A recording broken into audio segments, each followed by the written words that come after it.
Sorry. Good morning, everyone, and welcome to our dog control bylaws and policy deliberations. We'll continue on where we left off yesterday, and we'll go through in the same way, which is to go through the question or the point, the submitters, and then we'll do the questions and discussion at the end. And you can just make some comments along the way if necessary. The floor is yours. Thank you. So we'll jump straight back into it. The next proposal to talk about was Braebrook. Council proposed to introduce an off-leash area at the swale off of Braebrook and Magnolia Drives. Just one moment, it's page 97. Carry on. This area was deemed appropriate, particularly with the recent growth in surrounding areas. In terms of feedback received, 59% of submitters supported the proposal to add an off-leash area here, 17% did not, and 24% weren't sure or suggested an alternative. Reasons in support include the provision of a local exercise area, more off-leash options, and that it was convenient for residents. And some reasons against include safety concerns, impacts on neighbouring properties, the drainage function of the swale, dog waste concerns, and preschool impacts. So if we work through the summary document starting at page 98.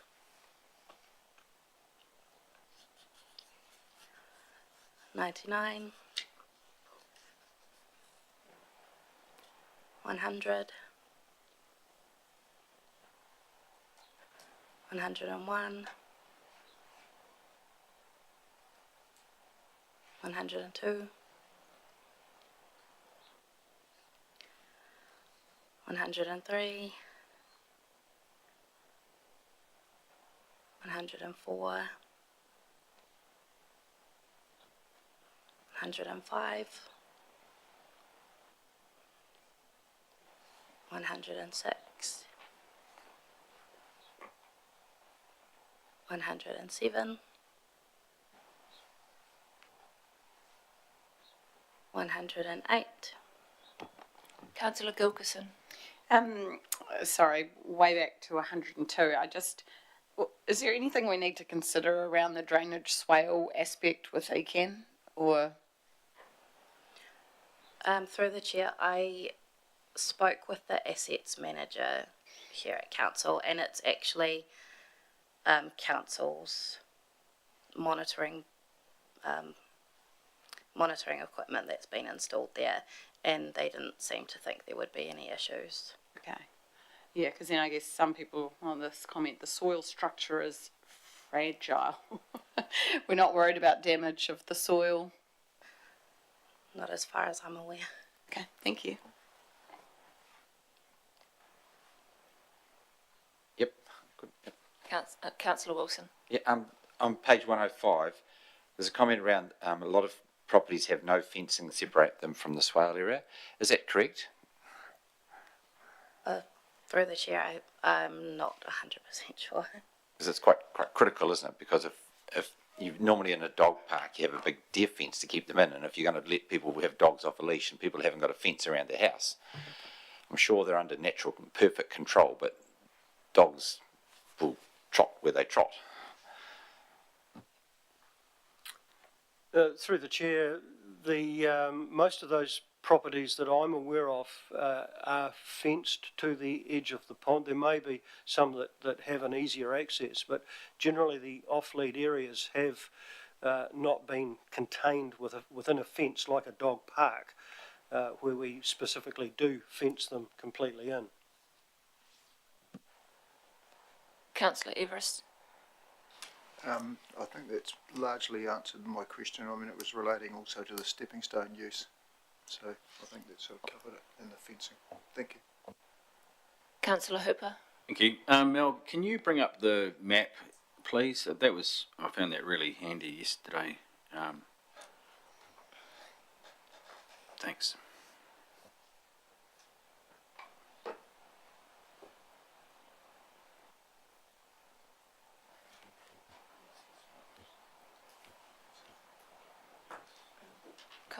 Councillor Cameron.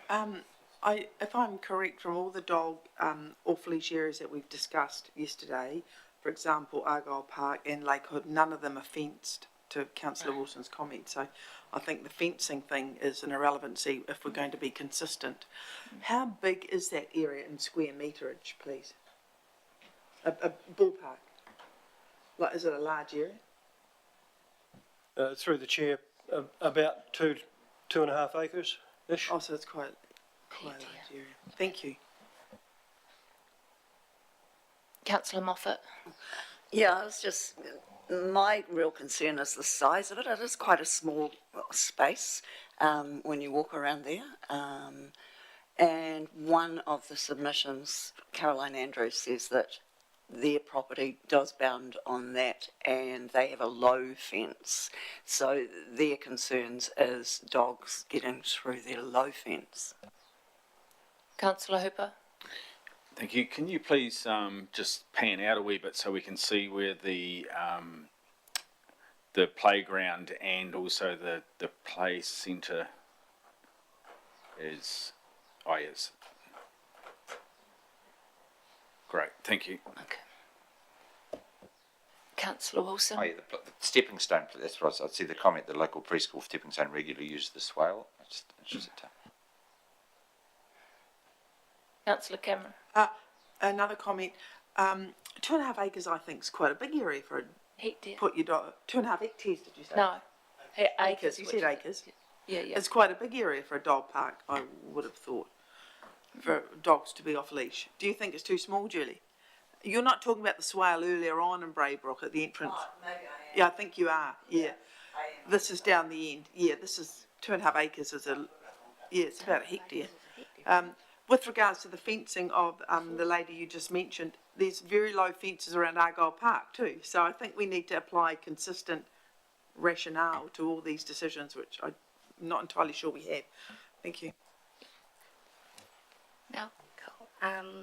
So back in the summary document, I think we're at 106, 107, 108, and 109.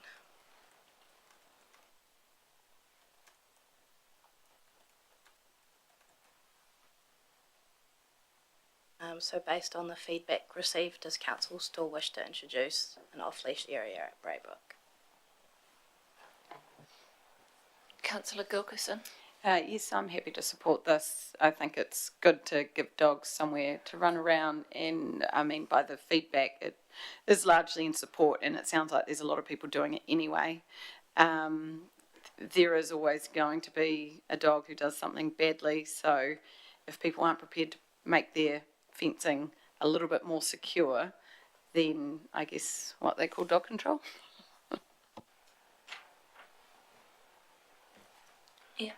Through the chair, just another item just to consider with that particular site.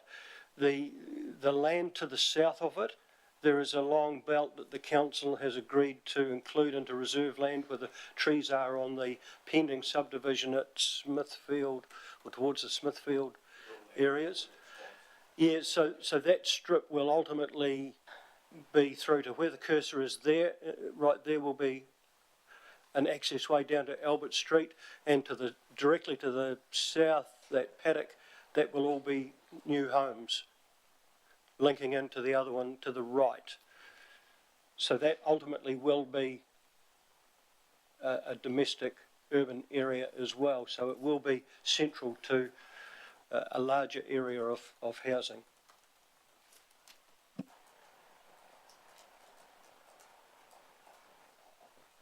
Councillor Everest.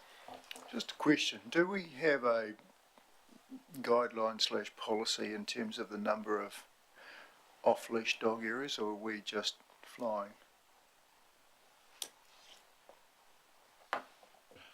Well, obviously we have the dog control policy, so within that there's no sort of framework around like how many dog parks you have within 400 metres of properties or anything like that. That's where I guess we think, or you think, that there's an appropriate place to put a dog park, and whether I guess the appropriate land is available. So Mark, we don't have a target like we do for playground, say for example, per. Not currently. I'm not sure whether that's on the list from anyone. No.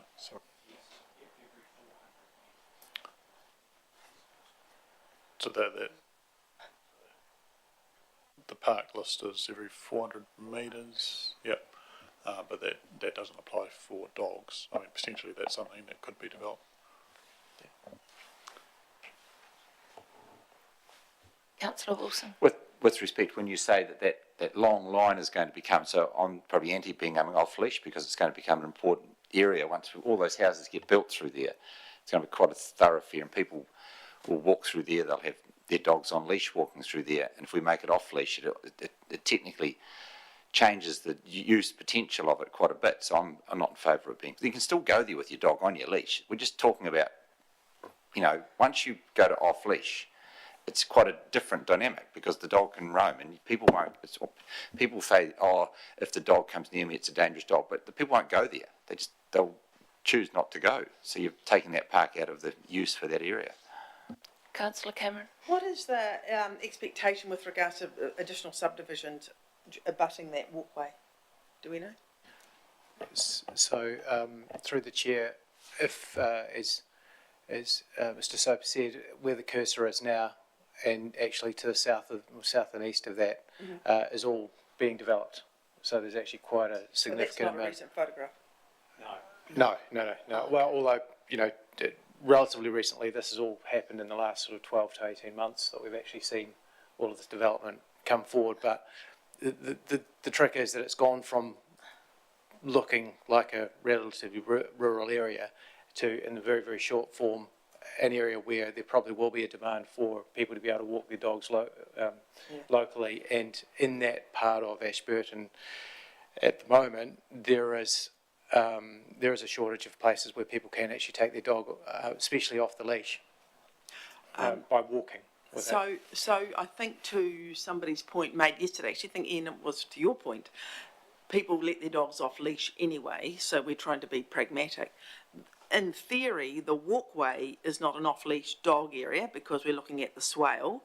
We talked yesterday, and I bring up the Argyle Park example of dogs are under effective control. So if we're going to apply that same logic, dogs are under effective control when it comes to the walkway, and they'll be on the lead if that's not an off-leash area. So we have to, I think, be very careful that we're consistent in our reasoning or we become non-rational in our decision-making. And I think if that's a swale and it's 2.5 acres, there's going to be a demand. People are using it anyway. It's no longer associated. It's a distinct part from the footpath that council own. Then I think that's perfectly reasonable to Deb's point that that is a dog walking area, especially as there will be demand if there is development adjacent to that. Councillor Ellis. Thank you. Is it likely that swale may be used for the future development as well, or does a new developer have to put a different swale in and that one will...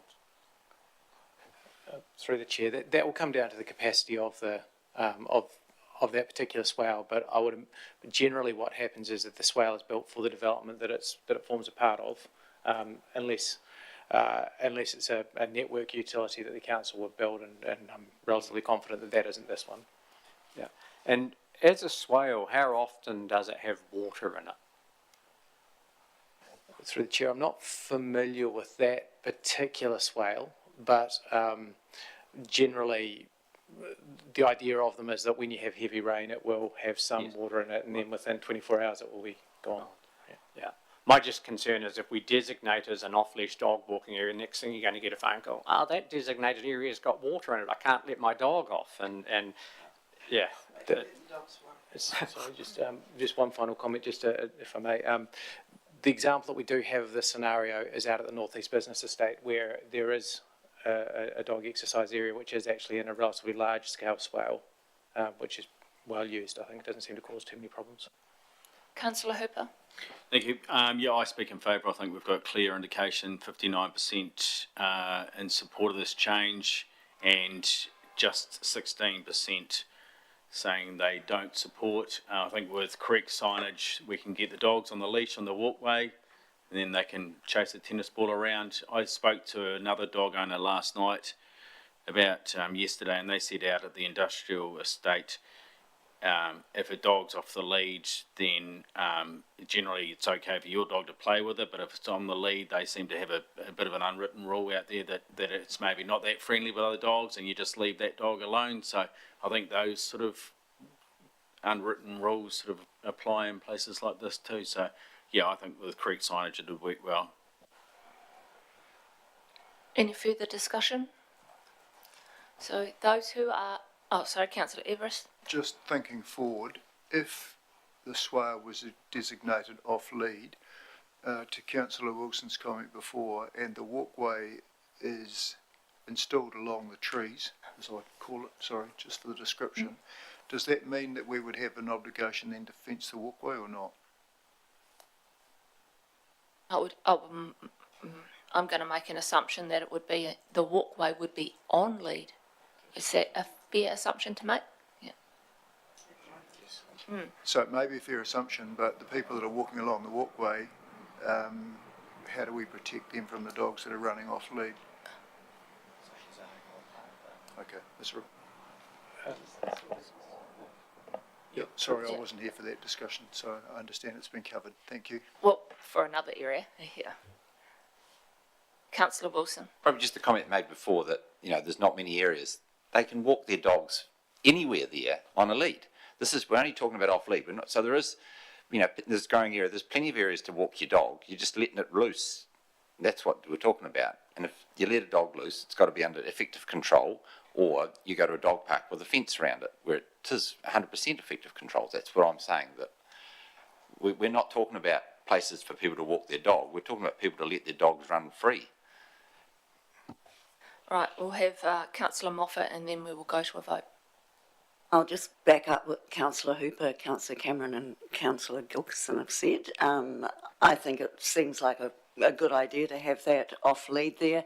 And just going back to, it's a whole different scenario, both psychologically and physically for a dog, whether it's on lead or off lead.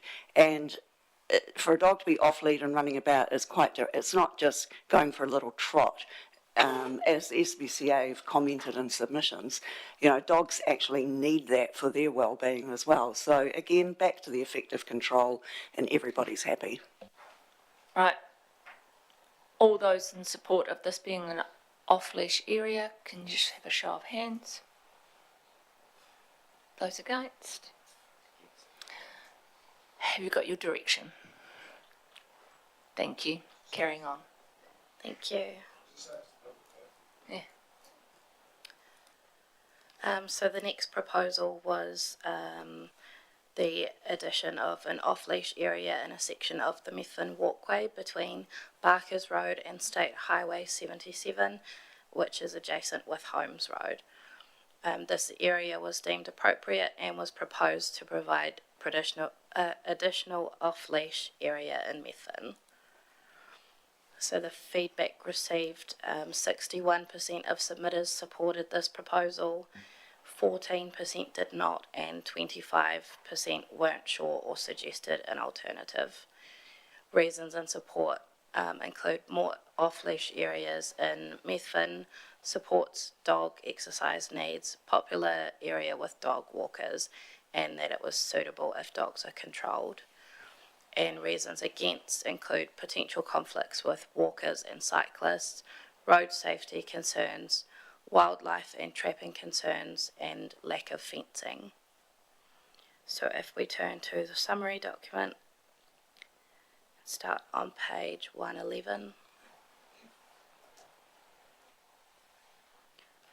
112. 113. 114.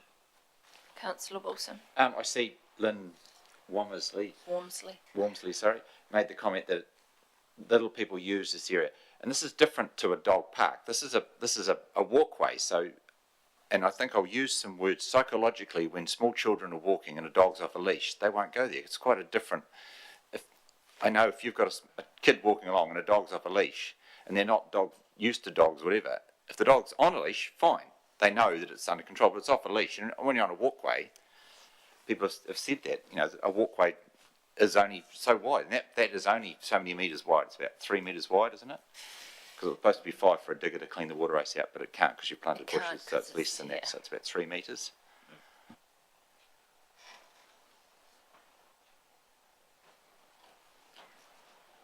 Councillor Cameron. Thank you.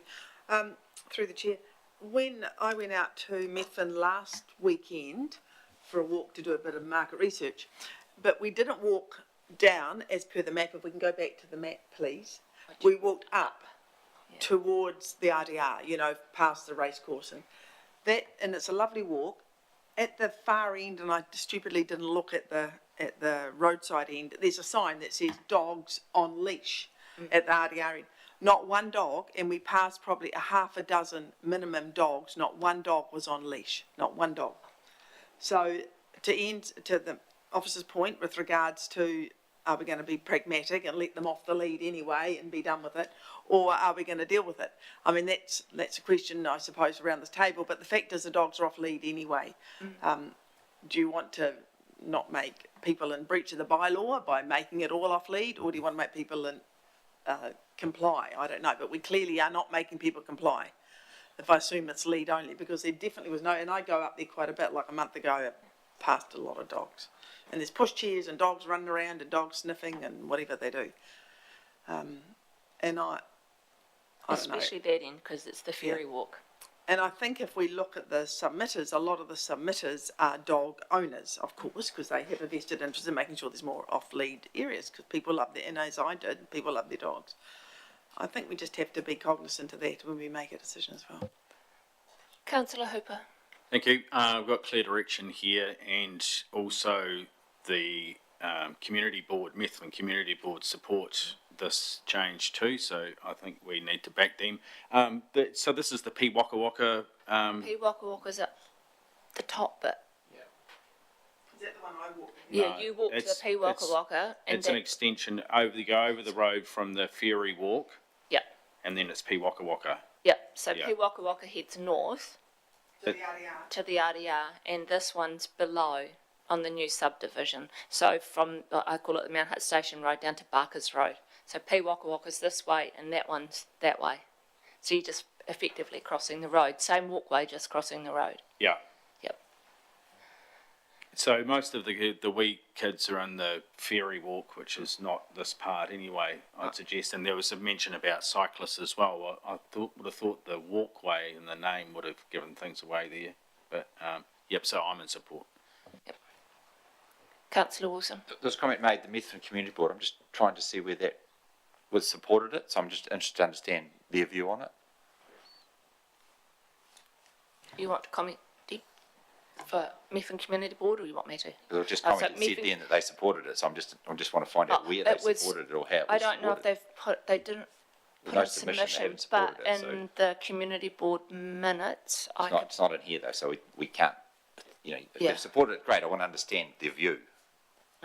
I can pull out my minutes, but they supported it. Oh, Mayor Liz, did you want to comment for the Community Board?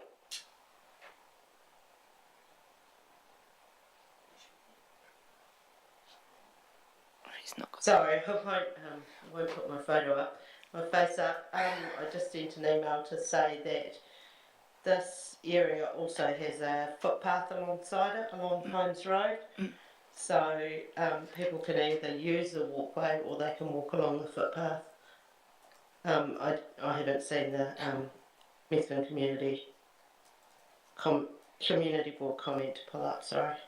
Yeah, it was just, I remember it was discussed at a meeting. There was a couple of items that we raised with them when we were developing the draft bylaw. So there was another area that we had suggested that they weren't in favour of. I can't remember where that was. Yeah, we turned that down for the golf. That's correct. About the Methven, this area, that was supported, by the board.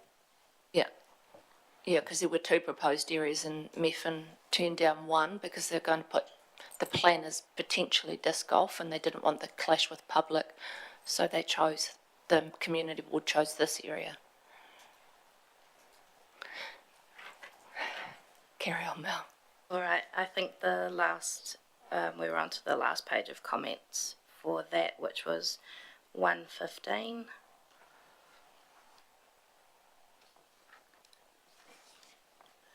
And then we'll get some direction from council if you still wish to introduce an off-leash area there. Right. Councillor Gilkison. Yeah, I support this being introduced as an off-leash area. It is separate to the busiest spot with all the children, and in all my time running around this area, you generally don't see anyone on this particular stretch. Every now and then you do, but as Liz also commented, there is an alternative that is really easy to get to, so it's not out of your way. If you don't want to be around dogs, if you're on a bike, you can take that alternate route. So I think that's a good option. Okay, being no further comment, is everyone in support of this becoming an off-leash area? Yep. Okay. You've got a clear direction there that would support that, so we can move on. So this area was around dogs on cemeteries. So currently in the existing bylaw, dogs are prohibited from cemeteries. What was proposed was that dogs were to be allowed on cemeteries on a leash as part of the draft that went out. In terms of reasons why, so a mix around sort of recognition of family, companionship support during visits to cemeteries, that sort of thing. There was some alignment with what some councils do. In terms of officer views, there is a differing officer view on this that we'll talk about it in a minute or so. But in terms of the feedback we got, there was reasonably strong support for it. Around the reasons there, so dogs part of the family and provide comfort while grieving, support visits to loved ones with pets present, as long as there's sort of some restrictions around it in terms of leashed and under control, compassionate change.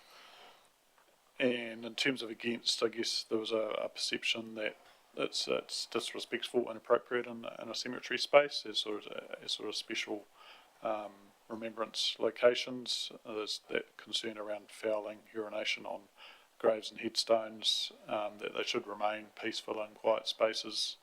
Obviously there's some dog owners who won't follow the rules, and particularly around cultural and religious concerns, with some submitters identifying particularly the Muslim community put a submission and around this area.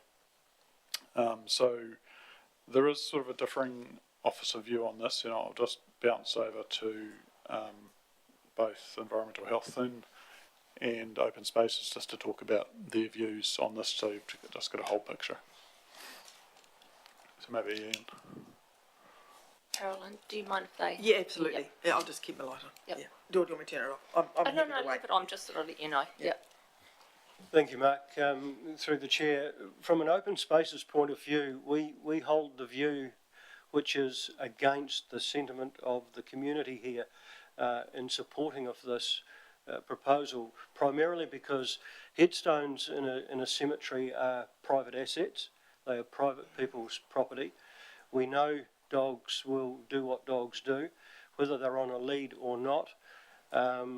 Cemeteries are, by virtue, a sacrosanct place for quiet reflection without interruption, be it with people and especially with dogs.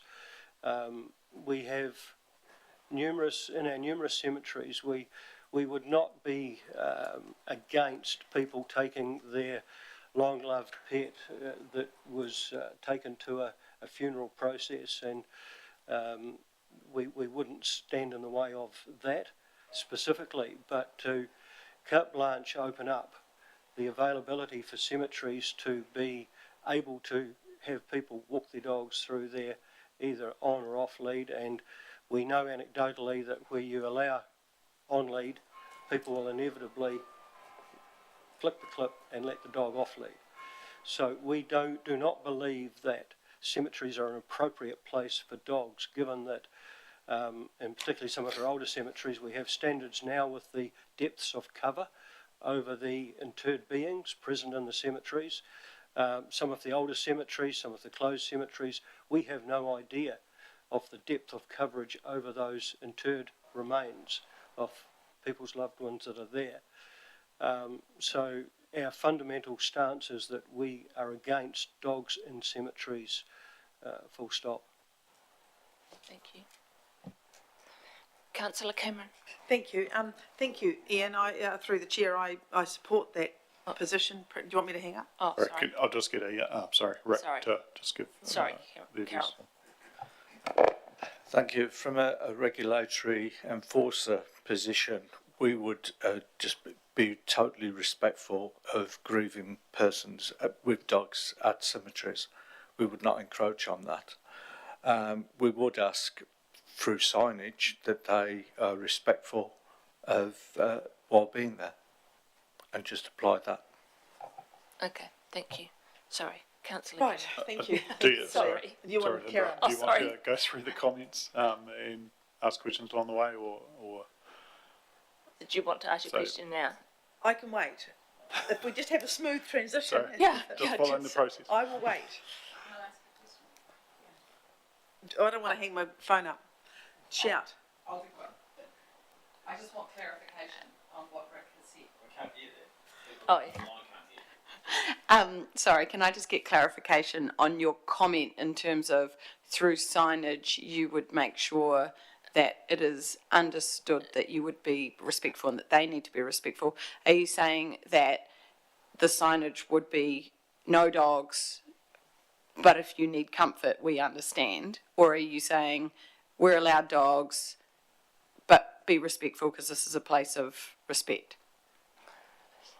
Thank you. Through the chair, we would need the guidance on whether you're permitting dogs to be in cemeteries, but we would be respectful ourselves to that position. Yeah. I'm just trying to. So in terms of enforcement, potentially if dogs were allowed on leash, you might be harder on them if they're just walking the dog, and they might get away with less if you're deemed to be disrespectful, or... Thank you. Through the chair, it's a difficult position to be in on this one. What I'm trying to just put across is that if persons are allowed to have a dog with them while they're grieving, we're not going to encroach on that.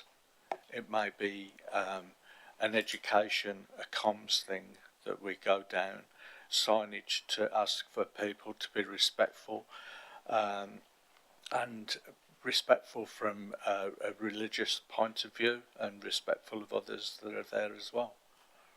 Okay, thank you. So, sorry, if you want to go through the comments, we can go through the pages of the comments, or... Are you happy with that, Carolyn? Do you want to speak now? No, I'm happy. Whatever. Okay. Whatever you want to do, Madam Chair. Well, Carolyn, Councillor Cameron, if you'd like to speak now, then it's... No, happy to go through the comments. Okay. Because I want... Karen. Yeah. Okay, so page 117, I think we start on.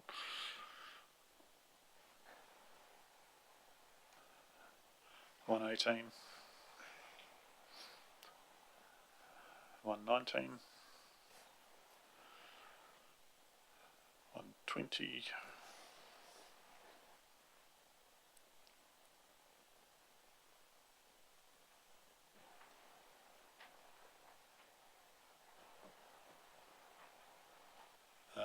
is there questions there on 120 or no 121?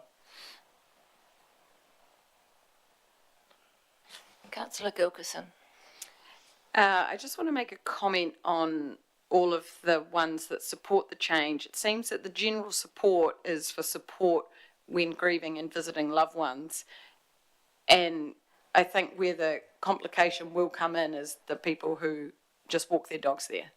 So although there is a lot of support for this, I think it does need to be taken with a grain of salt that it's support for people to visit loved ones, not to walk their dogs in the cemetery.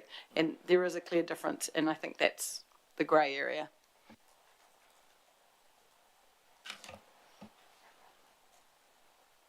Councillor Wilson. Yes, there is the tone, and especially the first ones, is that people accept that some dogs that won't follow the rules. So they're saying, oh, as long as it's enforced, as long as they follow the rules. They all have even though they want them, they all have a doubt that, or potentially I would have said they're doubting whether the rules can actually hold them to account. So there is a niggling doubt in people's minds if you read some of the comments. Councillor Hooper. Thank you. Several councils allow dogs in cemeteries on leads already, Christchurch, Wellington, Dunedin, Kapiti, Nelson, to name a few. Have we had any idea on how their experience with that has been?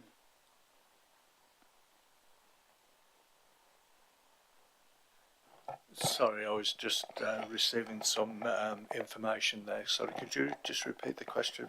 Sorry, through the chat. Christchurch, Wellington, Dunedin, Kapiti, Nelson are just a few of the many councils that allow dogs on leads in cemeteries. I was asking, have we checked in with them? How's their experience with it been? Have they had issues that Ian has raised? Thank you. Through the chair, we're not aware of actual issues as such. We did look into those that allow, and some of the larger TAs, with their cemeteries, the layout allows more for walking away from sensitive and religious areas within that cemetery. So it's not become an issue from their point of view. And the others, have you had any feedback about? Not as such, no. We just looked into how the layout was more so.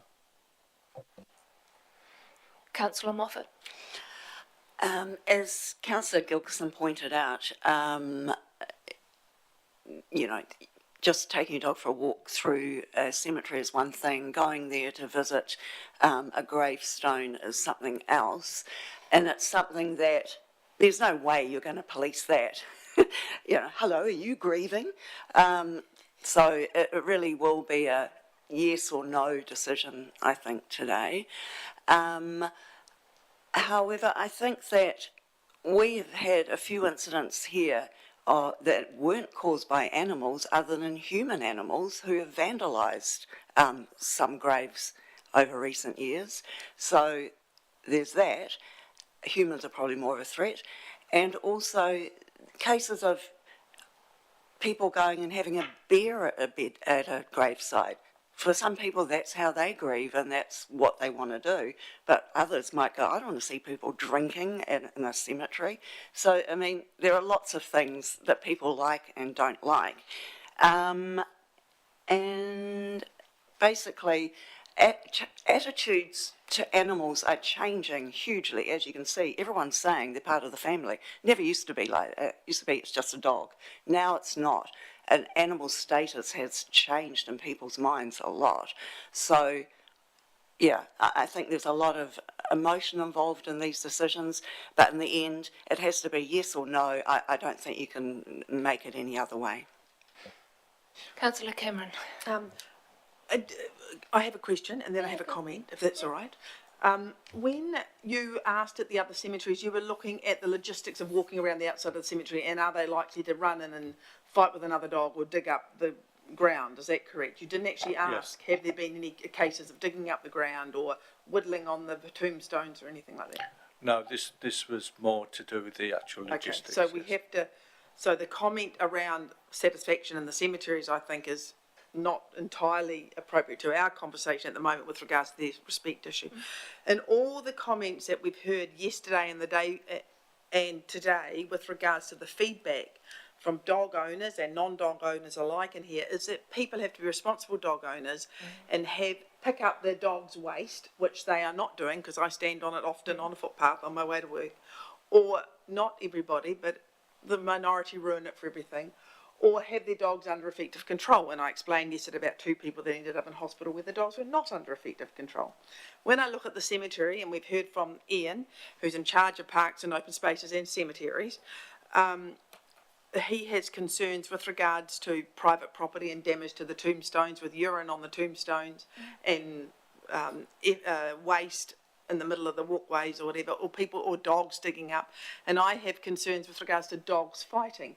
Or when I go out to the cemetery to see friends and family, I don't want dogs barking, you know, because it's distracting and it's disrespectful in my view. And I think, can we not have one place in the world where dogs are not allowed? The other thing we heard just recently about the Methven Walkway, dogs are supposed to be on leash. Dogs are not on the leash. So is that going to happen? And I think you alluded to it, Ian, that it is most unlikely that dogs will remain on the leash. They will be let loose. So I'll be there talking to my parents. The dog will come up and whittle on the tombstone. And the owner will say, oh, come here, Macy, or whatever the dog's name is, and say, I'm sorry about that, and move on. So I think we have to consider what is the cemetery for? The cemetery is for burying people that we love and for going to visit them or not, whatever you want to do. It's not for walking dogs.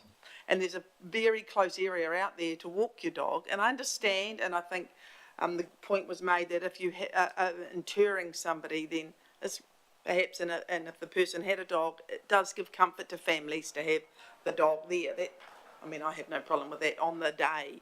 But I think walking the dog around the cemetery and making it a place of tourism, if you like, or dog parking, I don't think is appropriate. So I won't be supporting this. Just a point of clarification, to say that our dog control officers do patrol and they do respond to complaints. And so I just wanted to reassure and to make it clear that if they see something like a dog off leash where it's not supposed to be, they will take action, whether it be educational or otherwise, as appropriate. But also they will respond to customer inquiries and complaints that are received through our customer services line or after hours line. So where people do see dogs or behaviours that are inappropriate and people that are not acting in accordance with the bylaw, they should be reporting it to council so that we know about it and so that action can be taken. Councillor Everest. Yes, thank you, Ian, for that clarification. Question, what is the cost of installing the doggy do bag stands and disposal for, what would be the cost if we put it in? I presume it'll be at one or two entrances. Yeah, sorry, probably Ian's question, sorry. Yeah. Through the chair, the receptacle cost would be in the vicinity of $1,000 by the time you buy it and fit it. The ongoing cost is the larger cost, which is the bags on a regular basis. We currently spend upward of $10,000 a year on dog do bags, and that comes out of the open spaces budget district wide. Thank you. Councillor Cameron. I'm just commenting to responding to the officer's comment, to Ian's comment just a minute ago with regards to people patrolling. I haven't seen anybody patrolling, but they're probably in plain clothes, so I don't know they're patrolling. But if, for example, like the gentleman I know that fell off his bike, the last thing he thought of was ringing the council. He had to go to the ambulance and then go to the hospital. And I think the council only heard about it, was it from me? Or so people don't ring the council, and it takes some time for the council to answer the telephone. If a dog ran across me and did something like started digging up somebody's newly interred body, well, how long is the council going to take to come out and then the people have gone? Like, that is not really, I take your point, but we can't find them either as a result of this, can we? So, through the chair, my colleagues and the regulatory team might have further comment to make on this, but I think more generally there's two parts to it. The first is if it's an urgent issue, then yes, whatever action needs to be taken to preserve health and safety is the first thing to do. The second thing is that actually reporting it to council is useful because even if it's not an immediate action that can be taken, it helps us to build patterns of behaviour and to understand where those officers can focus their attention to start. So if there's a group of people that are obviously not walking their dogs on the leash where they should be and they always walk at 11 o'clock on a Tuesday morning, that means that next Tuesday the contractors can go out there and actually have a chat to them. Those kind of things, it helps build patterns.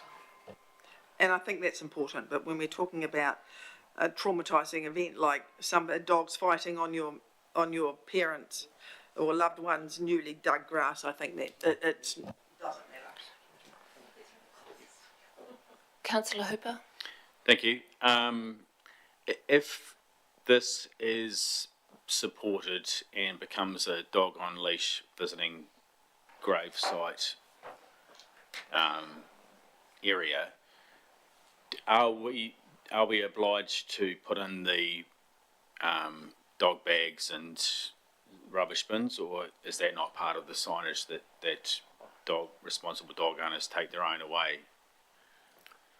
Through the chair, for all of the off-lead areas, I don't believe we provide much in the way of those facilities. Certainly at the dog parks, absolutely, and there's a few other high-profile areas around where we have, but definitely not at every area. And again, as I explained earlier, that comes at a significant cost to the council. And the other aspect of that, we have large bins in the cemeteries, and they primarily take the dried leftover flower arrangements and tributes, floral tributes and the like. If you've got animal waste going in bags in those bins as well, then you've got the aroma and all the associated negative effects that come with that at that site also. So again, it's an additional level of service that's currently not provided and not budgeted for presently. Yeah, but what my question was, we're not obligated to do it. So I think I support this, and I think we've got a clear steer from our public. I'm talking about responsible dog owners and dogs that are part of the family, and I think that comes through. I think, I mean, there are humans who vandalise, as mentioned out there. Are we going to ban them because we're focusing on them? We have to focus in on the responsible people, and the responsible dog owners is what I'm doing anyway. So yeah, I fully support this. Right, we will continue on. We'll go with Councillor Wilson and then Councillor Everest, but we will continue to go through the submissions and do the questioning and other bits at the end. So if you've got comments towards the submissions, that's great, but the rest of the discussion I think should be held at the end. Councillor Wilson. I just see some of the people are questioning. I think the word cemeteries comes up quite a bit. A cemetery is not a park. A park you have a choice to go to or not. A cemetery, your loved ones are buried there. You can't, it's not a choice. You don't have a choice to go to a different cemetery. If they're buried there, they're buried there. So I think that's what a lot of the dogs in cemeteries is written down. It's not dogs in parks. The Methven Walkway, we talked about it, we could actually walk on the path. In the cemetery, you've got no choice. 40% of people have no choice but to go there. So it's not they can't say, oh, well, there's dogs there, I won't go now. So this is quite a different site. It's not a park, it's not anything, it's a cemetery. Right, we'll continue through the submissions. Thank you. Okay, so starting back on page 122, so these are the comments where people or groups don't support the change. 122. 1, 2, 3.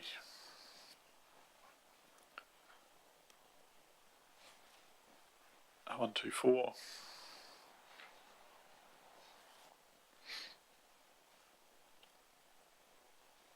1, 2, 5.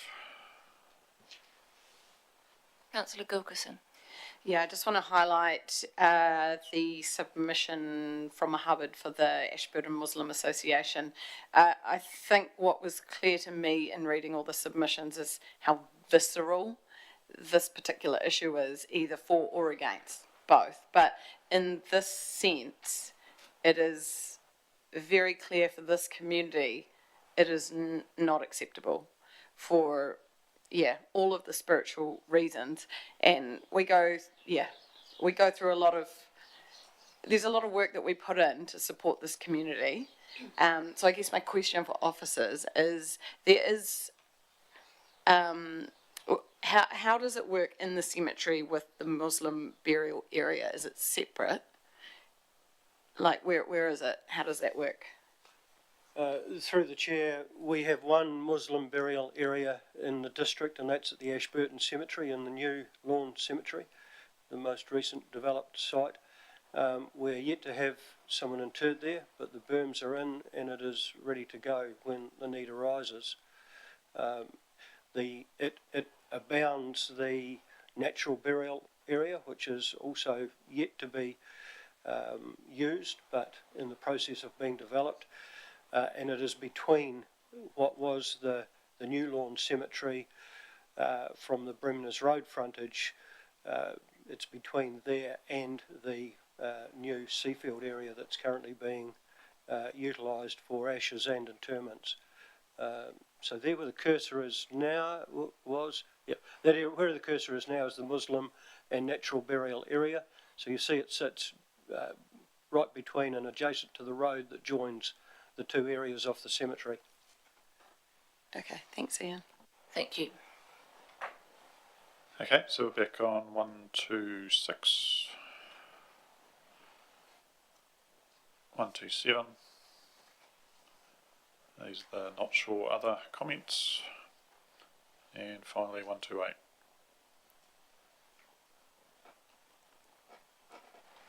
Right, it's open for discussion.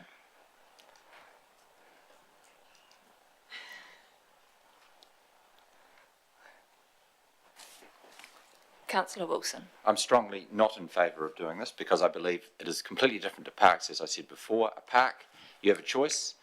You don't have to go there. You can go somewhere else. You can cross the street. You don't have a choice in a cemetery. It is the one place where everybody, you need to look at the minority, not when you say majority, it's 140 people, and dog owners probably had a lot more interest in the dog policy than non-dog owners, because many people wouldn't have considered this to be allowed, so they wouldn't have thought that you're going to put dogs in cemeteries. I just think it's wrong. The minority, I've got family interned there, and I don't want dogs running around peeing on headstones, because they will. That's what dogs do. So we don't need to go there. Councillor Cameron. The last comment in the discussion was from Lowell Mulligan. Many people in the community will tolerate dogs in certain places and on leads, but there are places that no dogs should be, e.g. cemeteries. And I support that, and I think we have examples where we can see that that's not right, and we can see there's always people trying to push the barriers. And as I mentioned earlier, if we want examples, we look down the Methven Walkway, all dogs off lead, even though it says on lead. We walk around the streets or through the domain, pick up your dog poos, but half the dog poos, well, a lot of the dog poo seems not to be picked up. So there are always people that are going to push the boundaries. But also very compelling to me was from our own open spaces manager, who walks around the cemetery and has contacts within other councils on parks and reserves and open spaces, is not supportive of that. And I think from our responsibility as governors of this area, we need to be respectful of the fact of what our own staff say. So I am totally not going to support dogs in cemeteries. Councillor Moffat. Obviously, I'm going to repeat myself and say that I do support people being able to walk their dogs through. I think Councillor Wilson's got an apocalyptic view that is somehow going to be hordes of packs of dogs going through cemeteries. I don't perceive that. I perceive there might be a few people that walk through, and they're not all there visiting graves. They might be going for a walk around the block, and they happen to cut through a cemetery. I think times are changing, attitudes are changing for many things, including what people think happens to you when you die. So yes, a place is a cemetery is a place of respect, but I would say a lot of people, their attitudes to life and death has also changed. And so, you know, things are changing all the time, and I think we have to go with that, and that includes things like animals being elevated slightly higher in our lives than they used to be. So, yes, dogs in cemeteries. Councillor Cameron. Just another comment. I don't know whether all councillors realise that there's actually a whole lot of components out to the cemetery. There's the natural burial cemetery, cardboard boxes, and there's a scattering of ashes on a hill. Well, and it'd be very attractive to dogs to run up and down that hill and whittle on the tussock. So we're going to throw our ashes out there on the hill, and dogs are going to whittle on our loved ones' ashes. I mean, it's just not congruent, really. Councillor Everest. I think staff have given us a good indication of of the pros and cons of this. I mean, to me, an opportunity to have the family pet at the committal burial seems totally appropriate, and staff have indicated that that could be possible no matter which way we go. And on the other side, to me, we have provided plenty of on-lead, off-lead, leash opportunities for dogs to run, and I'm not sure that I'm supportive of. I'm sure I'm not supportive of having free rein on the cemeteries as a walk through. And I think we can show some leniency if the dog is specifically going to see its owner or family. But yeah. Right, I'm going to put the statement as it stands there, which says, does council, sorry, Councillor Kilkerson. Yeah, I think that the approach that I'm leaning towards is not allowing dogs in cemeteries because, as we've heard from enforcement officers, they are likely to demonstrate, well, what was the word? Defecate. Lenience. Lenience. Oh, They okay. are not going to defecate anywhere, hopefully. Sorry. Lenience, and there will be people who break the rules, and the rules that I think should be broken are the people who take their dogs because they need support. And I think that that's okay. They might not, and I think that probably happens already. But otherwise, we're going to get the people breaking the rules, which are the ones who are walking their dogs and letting them off. So, yeah, that's my take. Sorry. So I'll just state, does the council still wish to allow dogs into the cemetery on a leash, or those who would support? Oh, Can I just make Mike as the one person who hasn't spoken yet? yeah, and yes, you some may, have Councillor several. Ellis. It seems that everyone's making the assumption that every dog owner is a bad person. You go to a cafe now, there's a chance at the table next to you there'll be a dog. You go shopping in a shop in Mitre 10, chances are you'll have a dog inside Mitre 10. It's just now a common thing. We have our community events. There's dogs walking around through hundreds of people at a community event. This is a really tricky one and a very emotive one, and that's why I've been silent up to now, because I can understand why, if someone's much loved pet is sitting at home pining for their owner and their partner would love to take them there to support them when they go to visit that person, are they going to let them off the lead to go and whittle on the tussocks? Of course they're not. You know, 99% of dog owners who will go to the cemetery are going to be very responsible, respectful people. We jump to the extremes all the time. It's, yes, there will be the odd one. I'm not going to deny that, who will push a boundary, but that doesn't matter. We have speed limits. How many people get caught speeding? Many. You know, it's just, we just need to be sensible about this. And if we're going to ban dogs from cemeteries, I believe then every community event we have and everything else, we should be consistent and say, well, they shouldn't be at those things either. Right, Can I just respond to that, please? briefly, because I'm going to. Order, Madam Chair. Well, I'm just going to say, I'm going for direction because we're just going to go around in circles. So I'm going for, does council still wish to allow dogs into cemeteries on a leash? If you are in favour of this, please, I'll have a show of hands, please. 3, 4. Liz, are you voting? Mia Liz? Sorry.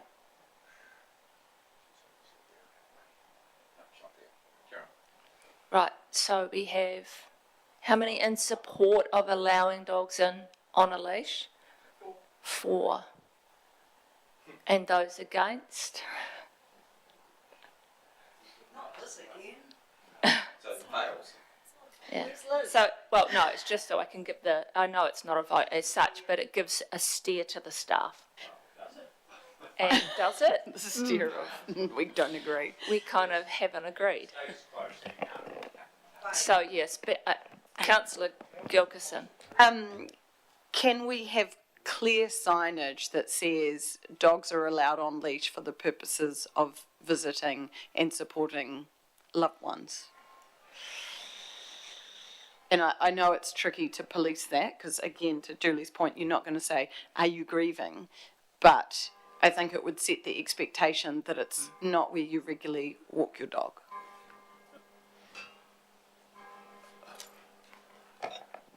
For us, that would work. I would need actual direction from Ian on that, but from my perspective, it's the message needed by contractors that are doing the patrolling. They're trying to be informative, educational, and respectful both ways in these situations. So if we've got clear signage asking for everyone to be respectful, then that helps. Tony? I'm probably not going to answer that question. I think Rick's provided a good answer there. I was rolling back more to where we've landed in terms of there's two possibilities on the table. From a bylaw perspective, in terms of what happens from the workshop, is we'll be coming back to you with a finalised draft bylaw for council adoption, and it's at that point that you will make the formal decision of in, out, based on the direction you've set for us. So I think, hopefully the team don't shoot me for this, but we could prepare sort of one version or show in the report the two different options that you've got, and for you to specifically make that decision on the day when you've got the full muster of everybody here. And also that's the proper way to make that formal decision. I think just remember a bylaw is a rule. It can't be half something, so it has to be clear, and there may be ways in which we can be more lenient in our approach, but a bylaw is the rule. It's not a direction or an intention. It is the rule. Yep, I understand that. It's just that I don't feel like we've actually given the staff a particularly clear steer on which way to write it, being that we're split between ourselves with two options. Councillor Moffat. I've just got a question. Sorry, it's not to do with animals, but it's to do with alcohol in cemeteries. Are people allowed to drink in cemeteries? Open spaces, Tony? Are people allowed to drink alcohol in cemeteries? I wouldn't have thought so. Through the chair, I would need to confirm that with my alcohol inspector before I. And right now, that's not what we're discussing. Yep. No. Councillor Wilson. It's been a long-standing convention that if you're not at the consultation process, which we're going through now, that you tended to not have all the knowledge on the issue. So when it comes time to vote, you wouldn't be looking to vote in the council meeting. I'm just bringing that point up as we make a semi-decision here and it goes to the council. You do have the right to vote at the council meeting, but it's been a convention in the past that you haven't taken part in the debate, listened to all the public submissions.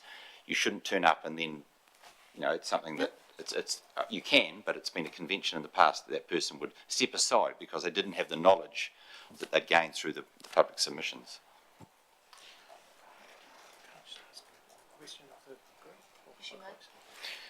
Thank you. Just one question is maybe for my policy colleagues to see whether this could work as an alternative. I'm just wondering about whether or not it would be possible to say to Councillor Gilkison's point that it's prohibited, or so status quo, unless authorised by a council officer or warranted contractor, which would basically mean that if it was discovered and somebody was doing something wrong, then obviously they wouldn't be allowed to do it. But if they were come upon and they were acting appropriately and responsibly, then it could be something that they could say, go ahead. I don't know. Just a thought. It might be something to circulate later. I mean, at this stage of the decision, as I understand it, is that you're still willing to allow dogs in cemeteries on a leash. So that means there's no circumstantial applied to that. Dogs are allowed on cemeteries on a leash, wherever they exist in the district. That's what went out for consultation. That's what you've sort of agreed on. Well, we haven't agreed, but there's still a split view. So we haven't agreed on it. Yeah. So yeah, that's the call. Probably if you can't vote in a workshop, so you don't vote in a workshop. So the whole idea of having a vote was to give the staff a clear steer, which we didn't. So I guess we can bring both views back Yeah. to the council meeting when we bring the bylaw back, and that's when you make your final call. Councillor Hooper. Thank you. I just wanted to say that I disagree with the Deputy Mayor around voting in council. This workshop is live streamed, and councillors that aren't here have every opportunity to watch that back and be fully informed, as well as reading all the submissions. Right, we're going to have these last few comments and then I'm going to call it to a close because we're doing a circle. Councillor Cameron. I have two questions. First of all, with regards to the doggy bags, one at each section, I think we heard $10,000, is that correct, or thereabouts? Are we putting... 10,000, well, we've got to supply the bags. So what does it come to, Ian, in total, if we put dog bags in cemeteries, which I'm sure we will do because they never run out of, they never have dog bags. What's the cost, Ian, for the cemeteries in the district to put dog bags in and dog dispensers of the bags, a ballpark? We've got how many cemeteries? Through the chair, we have 11 open cemeteries and 5 closed, so 16 in total at $1,000 a pop for a fixture, and then the additional disposable items thereafter.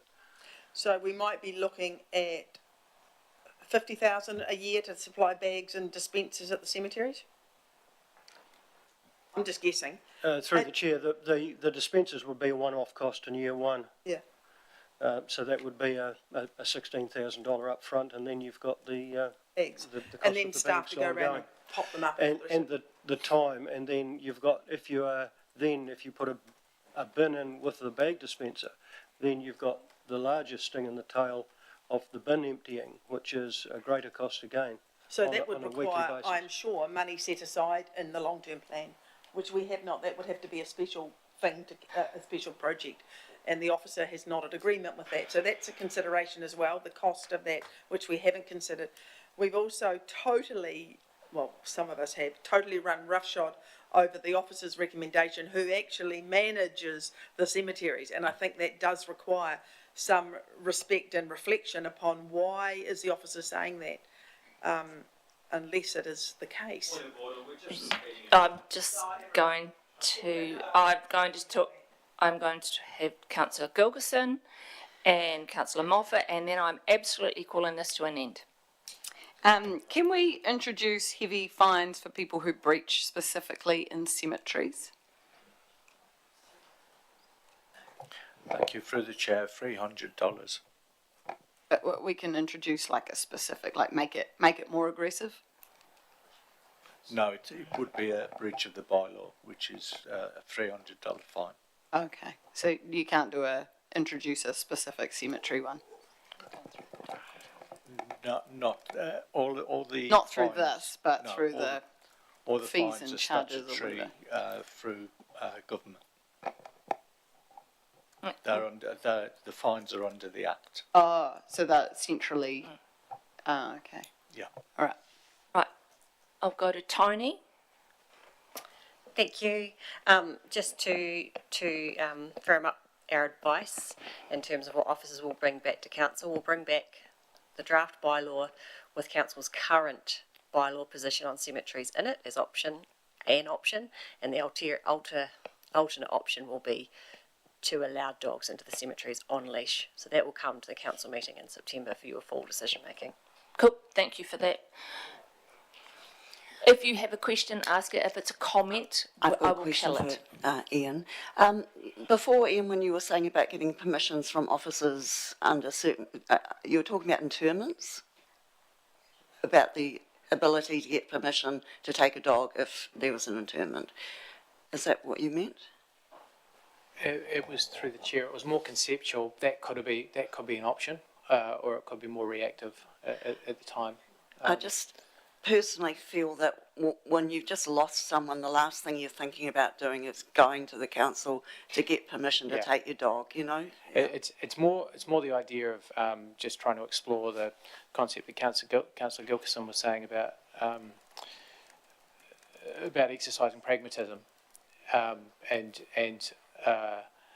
and actually whether that would be a proactive thing that people would be required to do, or it could be something that the contractors would authorise on the site if they'd seen somebody and how their behaviour was on the site.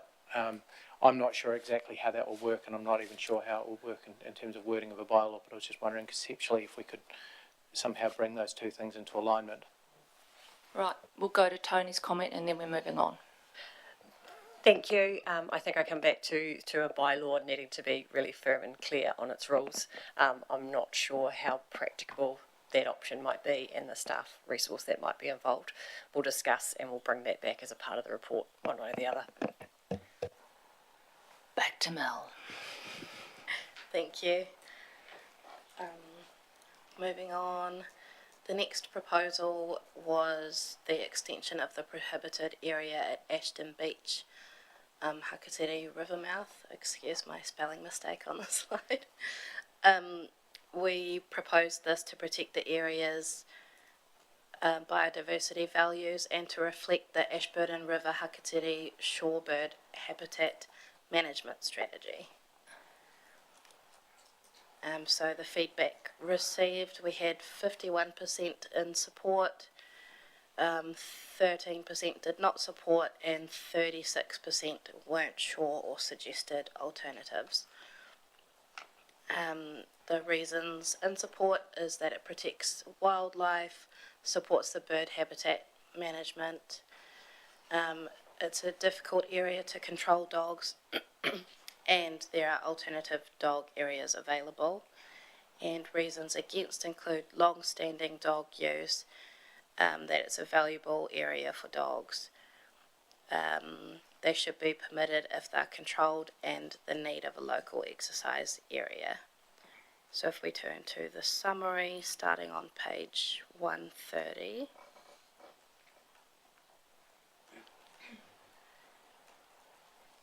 $131,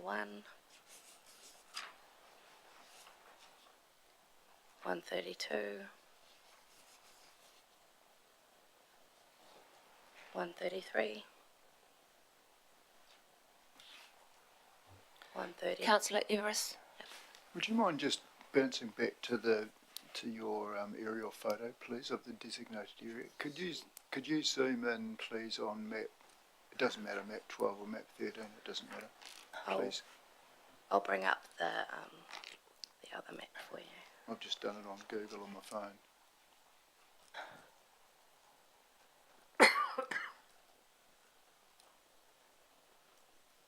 So the red on the screen is the current prohibited area.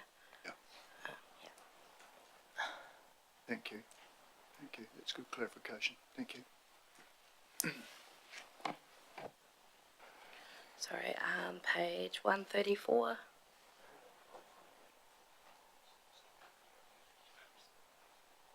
$135 and 136.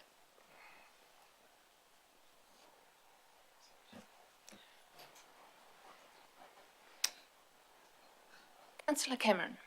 Just a question. Do we own the beach? Like, is that within our jurisdiction to prohibit things on the beach? Through the chair, I don't think we own the beach, but it's classed as a public place. So we can, it's not DOC and it's not anybody else, it's not, we can say, it's not ECAN, we can say no dogs on the beach or dogs on the beach. As far as I'm aware, yes. Do we know categorically? I mean, we could be doing this and it could be in or out, I mean, I don't know, but I thought the beaches were all Public roads. public roads, okay. Should I hang my phone up? Or? Sorry. Through the chair, we understand it's a combination of DOC and ECAN in terms of the management and ownership responsibility, and there's possibly a LINZ element to that as well. It's Crown land, it fits with the sea and the river corridor. There's no delineation that we can find between the two. So just to re-ask my question, so if it's under the responsibility of DOC and ECAN, we're allowed to say what happens there even though they manage it, is that correct? Through the chair, yes, that's correct. Thank you. Councillor Everest. If I may ask a question if Christiane is with us. Christiane, where are the nesting birds in that zone, please? Do you mind repeating the question again, please? No, my question was, where are the nesting bird sites in that red mark zone, please? I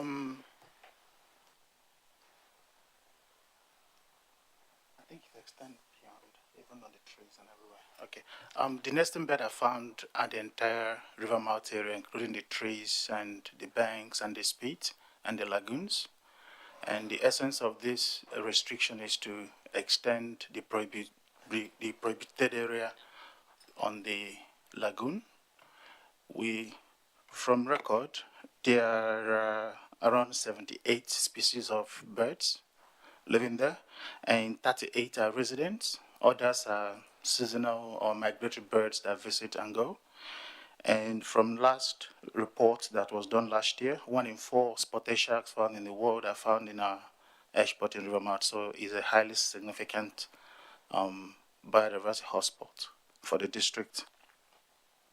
And this recommendation came from the management plan done in collaboration of ICANN, ADC, and DOC to see how we can manage the bird population on that side due to the decline that we have noticed in the last 5 years, even before my time in ADC. Yeah. Ask a supplementary. So, to me, that's the intertidal zone, essentially, that we've got highlighted in red. And the times that I've been down there, there are no bird nesting sites there. There are certainly birds active in that area, but the nesting sites are actually further up the river. And so, if we are only prohibiting that area, and therefore we're there free rein to run dogs up the rest of the river, which is in fact where a lot of those nesting sites are, what are we achieving?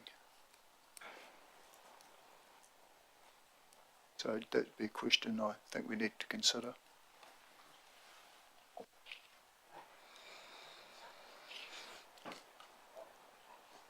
Do you wish to comment on that?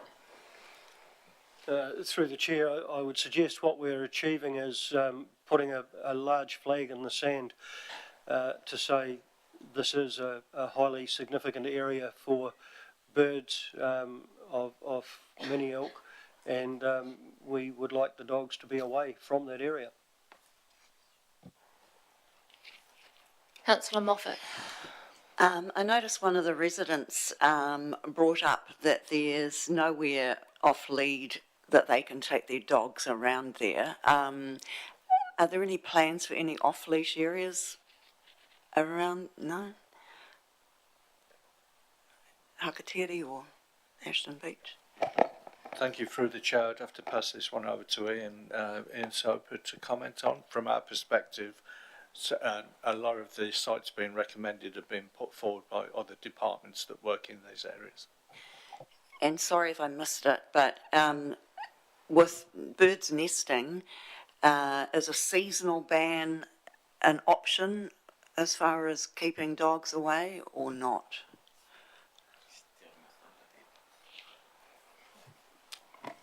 Through the chair, seasonal ban on nesting depends on the species you are talking about.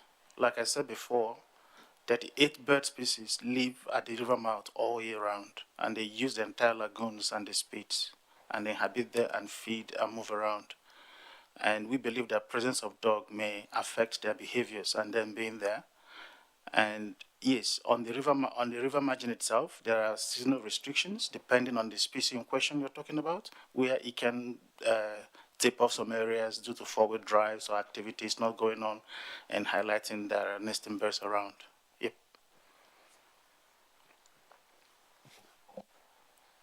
Councillor Hooper. Thank you. Just a question of clarification. If a local or somebody's got a quad bike and they want to go for a fish up the beach or down the beach, 200 or 300 metres, are they allowed to take their dog on the back of the quad through the prohibited area? Is that okay, or are dogs not allowed in there full stop?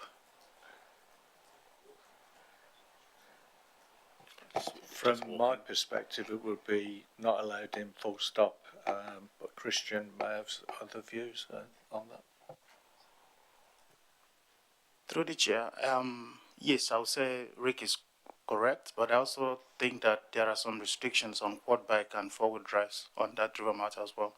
And there are signage to highlight that you don't need to take forward drive down the river mouth, rather you walk.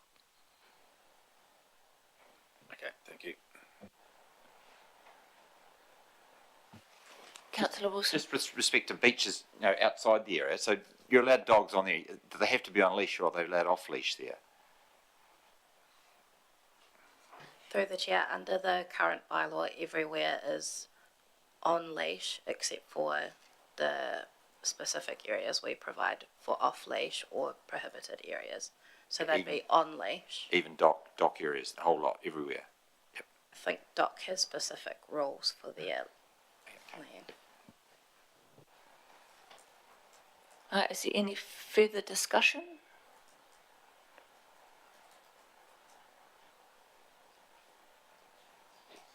So the discussion point or the direction required is, does council still wish to extend the prohibited area at Ashburton Beach / Hakaturi River mouth? All those who still support this direction? It looks like the staff have got a very clear steer.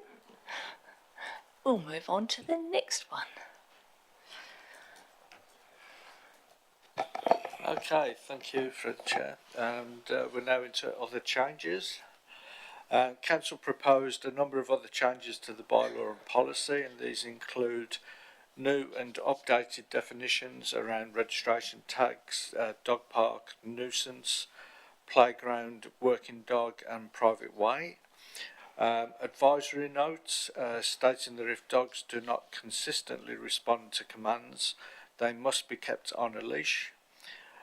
New clause for dogs to be considered under control when owners are absent under conditions. New section on diseased dogs and dogs in season. New section on temporary reclassifications. New clause to clarify that dog control officers with police can work to release dogs suffering in hot vehicles. Inclusion of Range Street exercise area and Retired Dog Park as off-leash areas with corresponding advisory notes. Removal of requirement to complete a working dog declaration form. New clause to increase awareness of care needed when children are taken to dog parks. A new section about conservation areas for consistency with the Dog Control Act. New section about dog-friendly businesses, and a number of smaller wording changes or removal of unnecessary words. 43% of submitters supported the changes proposed, 5% did not, and 52% weren't sure or suggested an alternative. And if you turn to your summary feedbacks on Stella, we'll go through pages 138 to 143. Excuse me, Matt. Can you just please read the one again about the care with children at dog parks? Just who has to? Is it the parents or who?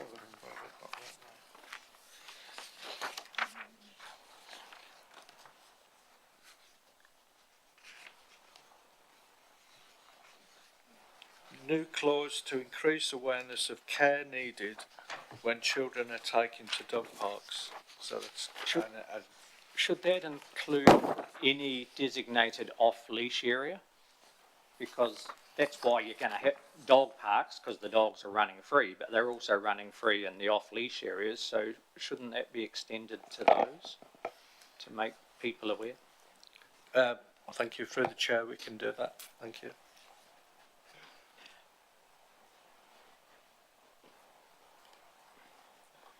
So working through the summary. Can I just one minute, Councillor Cameron. With the care needed, are we telling parents of children to be careful with the dogs? Or are we telling the carers of the dogs to be careful with the children? Or do the parents of children have to make sure they protect the children from the dogs? Isn't that a little bit backwards? Through the chair, so in the draft policy clause 8.7, we were proposing to add a section that says Dog parks are primarily a space for dogs to socialise and exercise with other dogs. While children are permitted at dog parks and exercise areas, particular care should be taken by parents and guardians to ensure that they are protected from potential for dog-related accidents or injuries. So I think it was more so relating to dog parks that is specifically. You're talking about fenced dog parks, not Correct. dogs on leash here. Correct. Because that would be wrong, wouldn't it? It would be like 2 legs good, 4 legs better sort of thing. Yeah. It's in relation to dog parks, yes. All right, in the summary, we're starting page 138.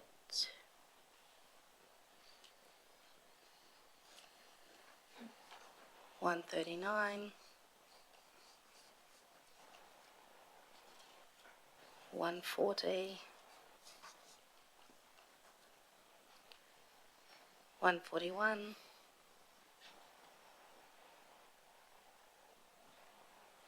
Councillor Cameron. Kirsty McGregor says all areas should have at least one rubbish bag and bags to clean up with. That's in our policy review, that we have dog bags at places. Page 139. Other changes, I support these changes. Have at least one rubbish bag.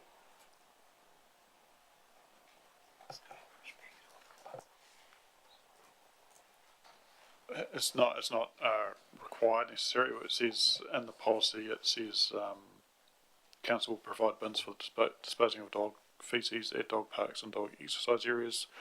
Where possible, council will also provide bags for the disposal of feces. So it's not a blanket roll across everything. No, it's implicit, I think. So my question is, we would have to have clarity around that in the final bylaw, and if we are, I would like to know the cost of providing that in dog parks, dog recreation areas, and all the other areas, if we propose to add the device to hold the bags and the rubbish tins, please, just for future when it comes to council, because otherwise it needs tidying up. Yeah, it's not a bylaw issue because that's the rule. It's more of a policy issue from council's perspective as to whether or not we provide them. Well, it's in, yes, so it's in there currently, and, that's right. And any sort of implications of that come through the normal budget LTB process. Well, I think that needs to be separate so we can see with clarity what it costs, because we are creating more running around areas. Please, it's important. I mean, it's associated with it. We don't have dog bags unless we've got dogs. Carrying on. Okay, I think we're at page 140. 141. May I ask a question, please? Councillor Cameron. And this is a belated question from the Mayor, which I've only just seen. Can I ask that? Can we go back a wee bit? She wants to know what's about the walkway through the Methven cemetery. Are dogs allowed on leash or off leash on the walkway through the Methven cemetery? It is going back, but it is relevant to the conversation.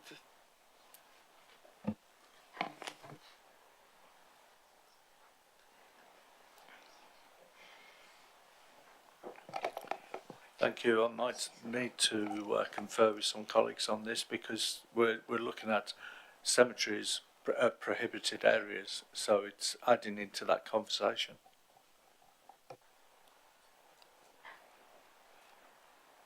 Yeah, that is a long-standing walkway through that cemetery. Yeah. Thanks. When will you get back to us about that, please? We'll bring that to you as a part of the report. Thank you.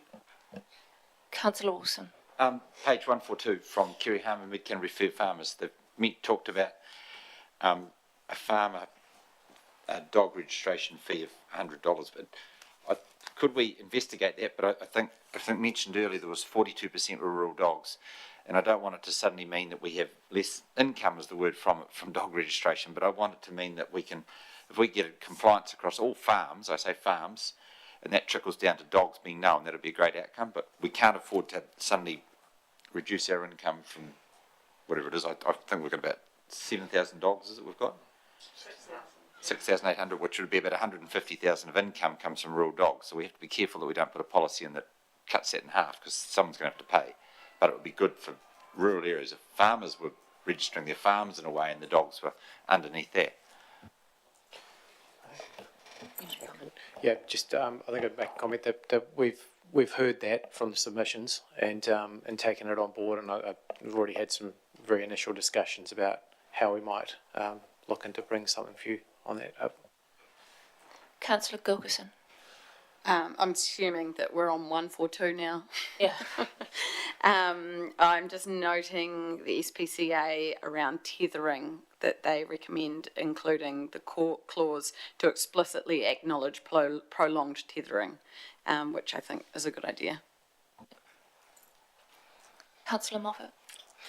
Also in the Federated Farmers submission, the responsible dog owners being extended to rural dogs. Is that something I'm going to look at?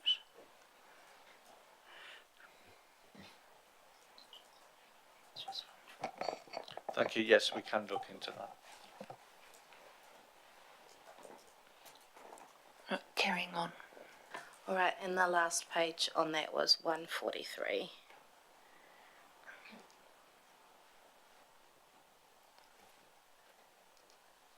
So, are there any, do you still wish to proceed with the proposed changes based on the feedback?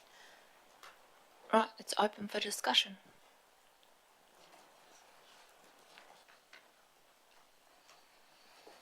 Okay. Councillor Gilkison. Just with that amendment on the tethering. Yeah. And I'm assuming they're looking into the properties which was spoken about. So, That, Malcolm might correct me, but that might not be part of the bylaw, is that correct? That might come under the fees and charges in the it's received. Sorry, on the policy, sorry. would it come yes, in the policy? Yes. Yeah. No, Sorry, but it's a not in the question. bylaw. Yep. Yes, that's part of the policy, but we can look into it. Sorry, yeah, I meant to say as policy, not bylaw. Sorry, it's my mistake. Councillor Ellis. Thank you. Are we going to have any discussion around community events and allowing dogs at them? You know, Glow in the park, it's quite dark and there's people there with dogs on leads and hundreds of people trying to walk their way around. You know, is that an appropriate place to have a dog? I mean, I don't know. So, and I'm probably going to ask staff that question, you know. Do you think some of these community events when we have, you know, it's not just hundreds, it is thousands of people at them in a very confined area, is it appropriate that there's dogs there, even though they're on leads? People's leads vary in length and things, so.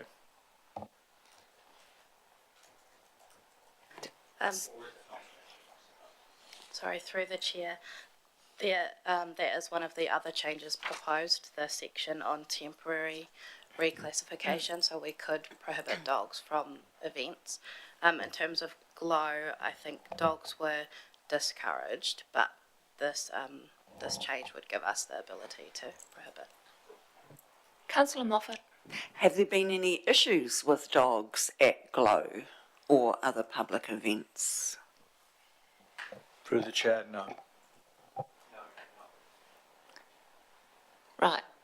Do we wish to have Councillor Gilkison? Sorry, I was going to change topic. Did you want to? Is it still around this or a whole other topic?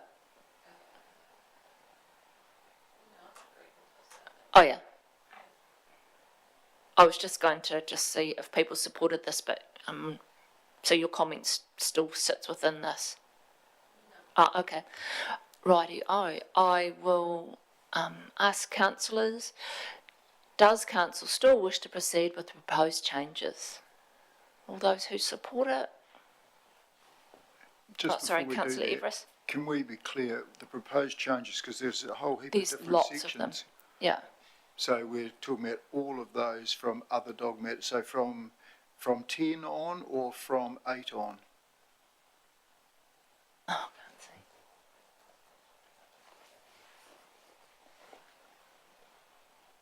Through the chair, it's the ones on the screen, so there's... So we would be the doing ones the that policy covered it. and the bylaw. Okay.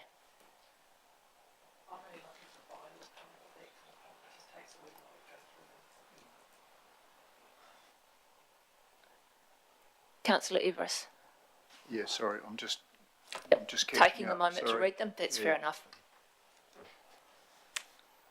I think if anyone wanted to weigh in on playgrounds, this is the time. Is that correct? Through the chair, it's also mentioned on the next slide when we get into further comments, but you're welcome to discuss it now as well. So if you want to. Okay. Right. Can I ask a question? Sure. Menacing dogs, they've got to be neutered, and a dog can be classified as menacing if it's bitten somebody. We've had a few of those in the last year or so. What other, say you had give me an example of a menacing dog, you know, a breed that has to be neutered. Argentinian. So if going by breed, then we could go by pit bull. Okay. So if a pit bull was neutered, is a pit bull still allowed to go to the off-leash playground area? If it's neutered, it's allowed to run around with the other dogs off lead and on the wherever. As through the chair, as long as it's muzzled. Muzzled, okay. I just had a look for that and I couldn't see that in there. As long as it's muzzled. Righto, thank you. Cool. Right. So are people or councillors happy to support these changes? General nodding and... Okay, there's your direction. We've got some general nodding and hand up. I think that's a fair direction. Thank you. I'll hand over to Fran for the next.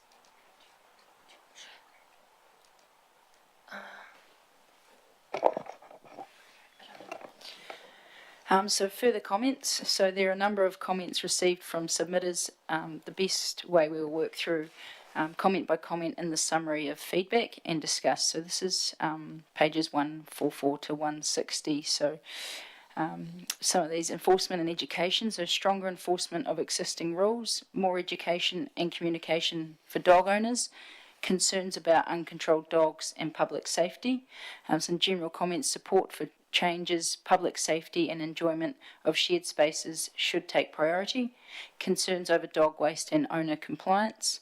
There was feedback around Lake Kemp and Lake Clearwater. And there are some requests, so additional bins, seating and dog-friendly infrastructure, additional off-leash areas in areas not included, fenced or bookable exercise spaces, strengthening of RDO requirements, including vaccination criteria, review of rural dog registration fees and eligibility, I can't even talk, for RDO discounts, greater recognition and protection of disability assist dogs, greater consideration of working dogs within the policy provisions, review pathways and behaviour-based reassessment of menacing and dangerous dogs, minor wording amendments suggested throughout the policy and bylaw, and greater distance from playgrounds. So we'll just work through slides, pages 144 to 160.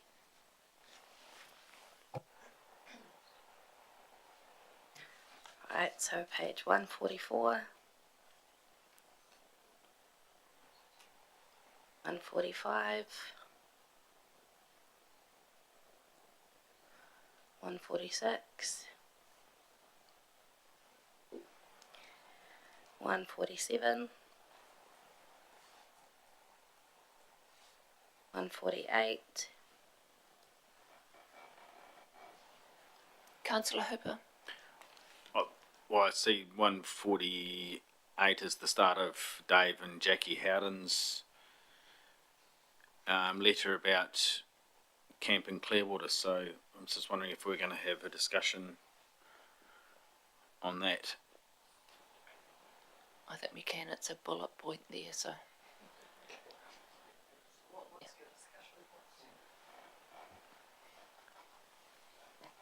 Is it time for a change where we allow batch owners to have their dog on their batch property?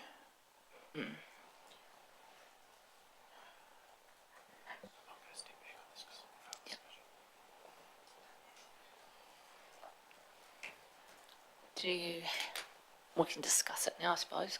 Yep, we'll discuss it now. Anybody of opinions?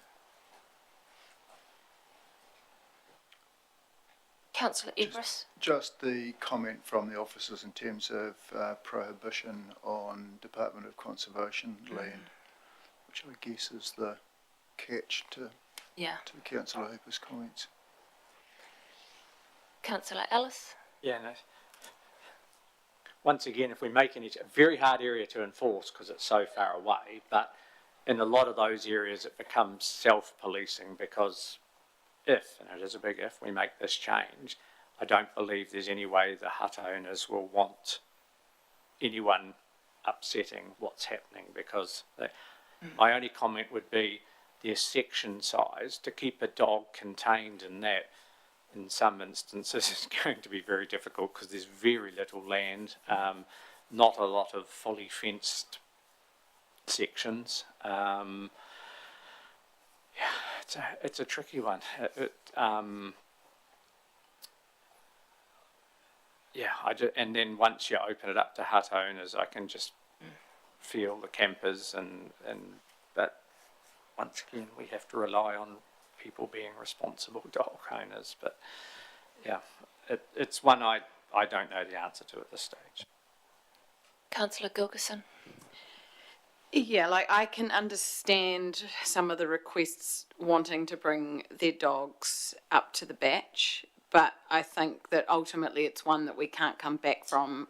It cannot be a trial. It has always been this way. If they want to take their dogs to their batch, then they can get a batch somewhere else, which I know they're going to hate me saying, but it is a reality. So yeah, I think we need to protect the biodiversity. We've done a good job at it so far, so why stop now? Any further comments? Okay. Liz? Oh, yes. Yep. Thank you. I was just going to ask, has there been many reported dogs up there from the campers? And I'm talking about the Freedom campers, because at the AGM, a lot of batch owners were talking about how many Freedom campers brought their dogs up anyway, with no regard to the no dog sign. Yes, the contractor has responded to a number of complaints up there, camping around the lake with dogs. And with the time to get up there and see the dogs, are they able to sort of, like, have there any fines been made, or how does it work? Often they can get a registration plate of the vehicle, and then we can either send a letter or an infringement. Okay, thank you.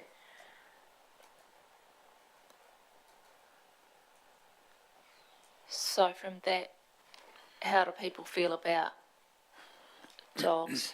Can I just ask a quick question? Sure. Can somebody explain I'm just a wee bit confused about the dock, where the dock land is, and is there a specific dog walking part up there somewhere as well that? Yeah. So.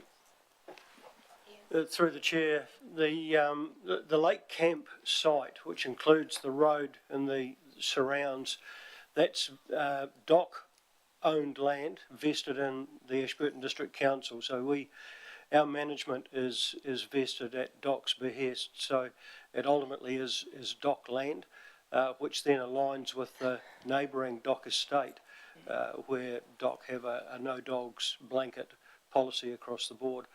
The only place where dogs would be allowed is by permit and application to DOC for hunting purposes, and that's by application, and there's only a small amount of those, as I understand, get issued, but it's a very specific one, and it's not around the more domiciled campable area around the lakes.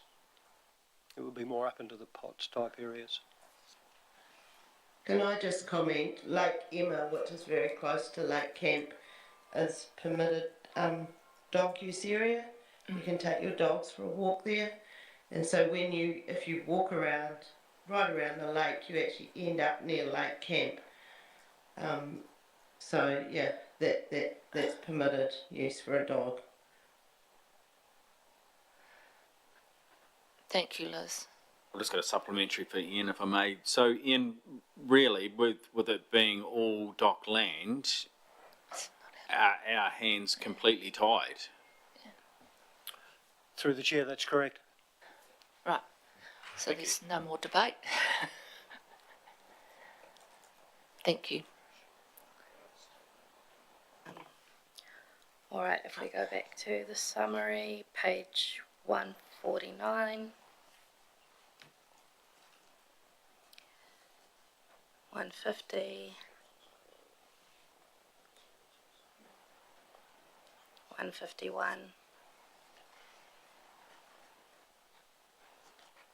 152. 153. 154. Councillor Moffat. I've just skipped ahead to, is that all right? Yeah. To the menacing dogs classification. So I'm just curious of how many, because there can't be that many, menacing dogs are there in the district that are actually classified. And according to that, they can be reclassified, so there is hope for rehabilitation as such. How is that followed up, and how often, and, you know, how is that status therefore recorded? Thank you. Through the chair, so where a dog is classified as menacing, we follow the requirements under the Act.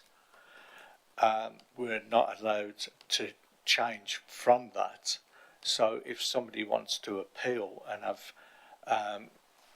different situations brought into account, for instance, dog training, education around that, that would then be discussed by appeal at a hearing, and the panel would then decide if conditions, if they're upholding the classification but adding conditions, they could then bring that in. So a review of, say, 12 months.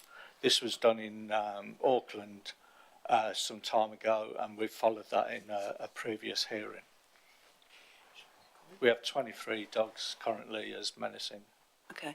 Is it up to the owner to approach council and the panel to have their dogs reclassified, or is council proactive in following up those dogs?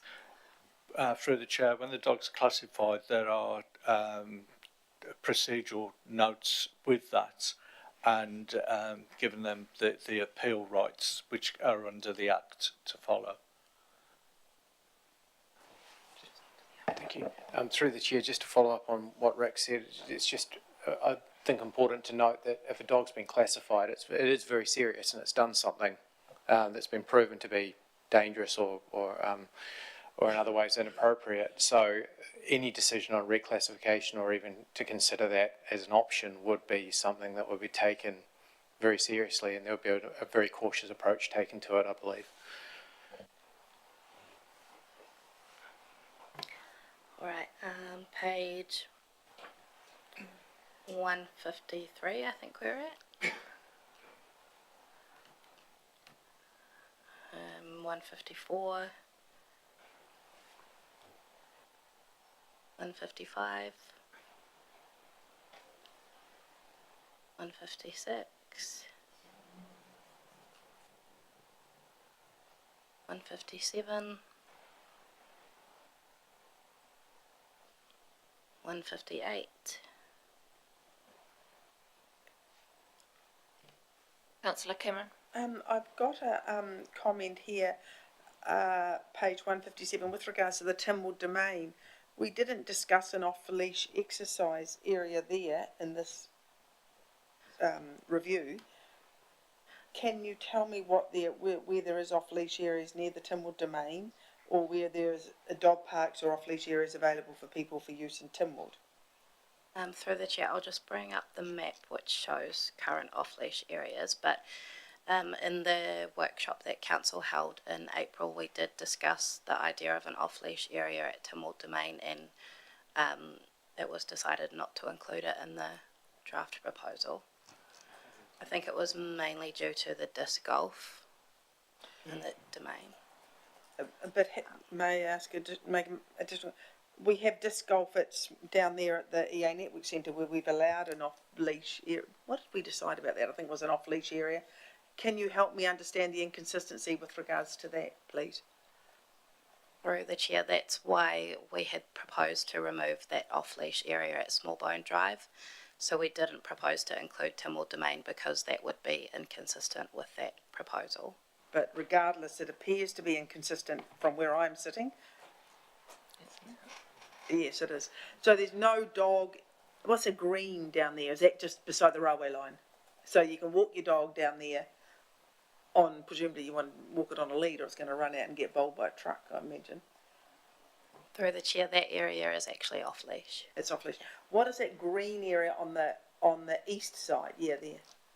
I think it's George Glassy Park. So that's off-leash area? Yes. So there's one off-leash area and an area down Archibald Street, and we felt that the disc golf area needed to be protected from off-leash dogs in the Timwell Domain, but we don't feel the same for the off-leash area near EA Networks running down a state highway, which is Alpha Frost Road. I've understood that correctly? That's what council discussed in the workshop in April. It's interesting, isn't it? And it goes back to my comment, week consistency. Councillor Ellis. Thank you. Councillor Hooper may be able to help me with this, but in the holiday park in the Timwell Domain, they're allowed to have pets there, so people can take their dogs with them while they're holidaying there. Where do they exercise their dogs while they're staying at the holiday park, do you know?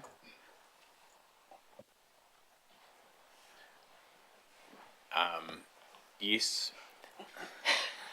I do.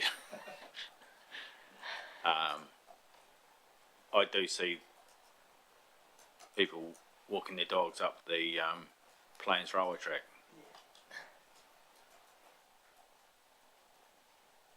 Okay.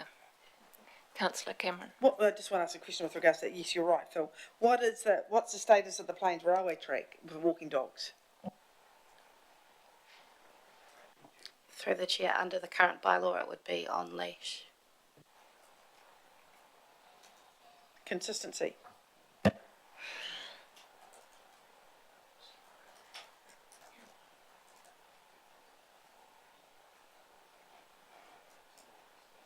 Right, we'll move on. All right, back to page 157. 158. 159. And 160. 159. Sorry, Councillor Wilson.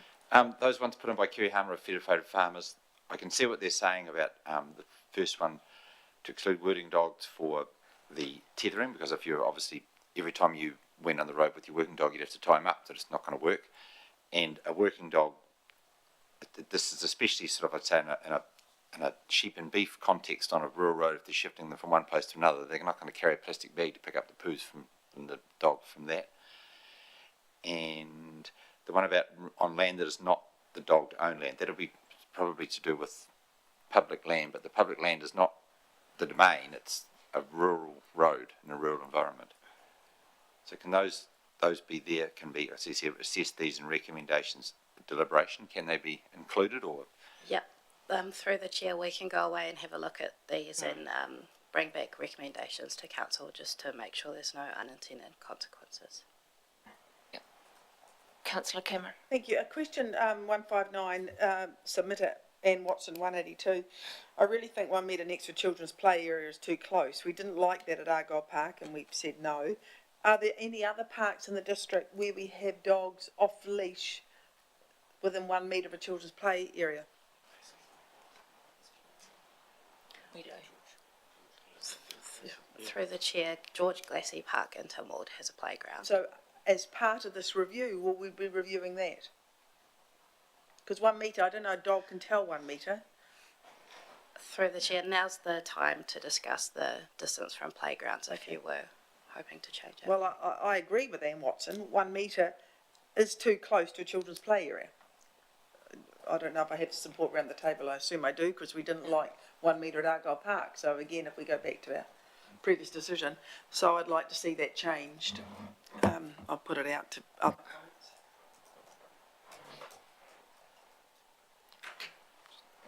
Councillor Ellis. Thank you. Just thinking of that particular park, I think the only way you could achieve that if you leave it as an off-leash area would be to put pool fencing around the playground to keep the dogs out and extra safety for the children. I think that's, unless you change the whole designation of that park, but that leaves Tynwald very bare as far as off-leash areas go.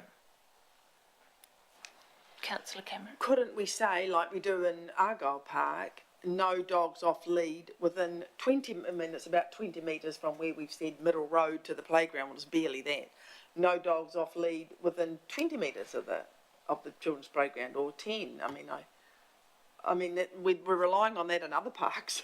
We're relying on the owners being responsible, which we've heard perhaps in Tynwald they're not entirely following the rules, and they're not following the rules in Methven. Certainly, I mean, perhaps we do that. I think we have a responsibility to make sure the kids, into Richard's commentary yesterday, doesn't like dogs within a metre of children's playgrounds, and I certainly don't support that either. I mean, kids get on and off the playground and run around, and kids do what kids do. So I think we need to remedy that and say no dogs within 10 metres of the George Glassey's park playground. Just to put a stake. Councillor Gilkison. I'm happy with the 1 metre just from a practical sense. I have a dog, I have a child. When I go to the playground, I actually still need to be close to both. And it's not practicable if I'm going to be 20 metres away. And so then the only other option for me is to do 2 separate walks, with one with a dog, one with a human. It gets complicated. What I've seen in practice is it works, because you can tie your dog up near the playground. And I think when you read this comment as well, it says many dogs are a long way from their owners when off leash and hence not under control. So again, it is actually the owners not having their dogs under effective control. And like you said, Councillor Cameron, a dog doesn't know what a metre is. So when they're on the other side of the park, they're running after a ball and they get within that, range, they don't know that. It's up to the owner to be bringing them back. Councillor Thank you. Thanks, Deb. I agree, but I think what Anne is saying is 2 comments. It's not one comment joined up, it's 2 comments. Like, she's commenting that 1 metre from a playground is too close, and many dogs are a long way from their owners when off leash, and that is also true, because as we heard yesterday, dogs run faster than people. If we don't think it's good enough for the children in Tynwald to have a 1 metre free area around their playground, then perhaps it's not good enough for the people at Argyle Park. I mean, we have to be consistent in our application of our decisions, and we've made that we feel Argyle Park is too close. Why is it not too close in George Glassey Park? I mean, clearly it is. And some of the parks, you can tie them up indeed, but you have to, there's usually in our domain, in our parks, a sort of a railway sleeper type of arrangement, then lift up, then bark. There's often not a tree or whatever, or bike stand, or whatever you're going to tie the dog to. You could perhaps tie it to the pushchair, but not everybody has little kids, they might have big kids. So I don't think we've been sensible with regards to that. Councillor Hooper. Thank you. I think there were several other reasons to do with Argyle Park decision. This one here, as you can see on the Graham's Road side of the park, there's quite a big green area, and it's the Agnes Street side where the park, the playground, that's where the cursor is now.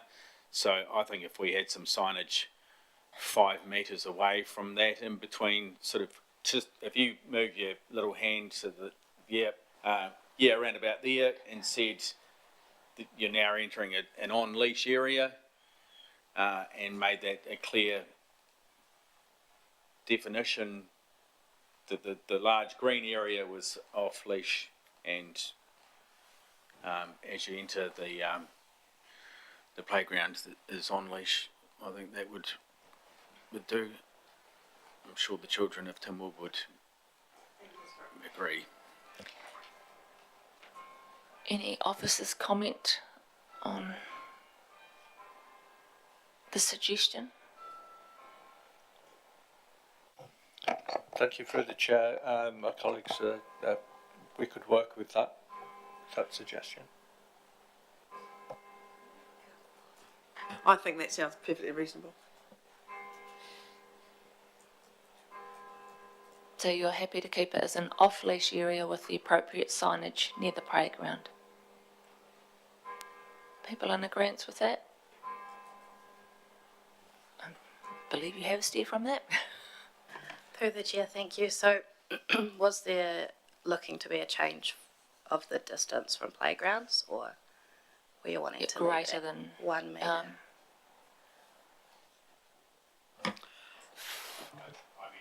Yeah, you mentioned 5 Yeah, metres. Phil mentioned 5 metres. I mean, that would seem the minimum.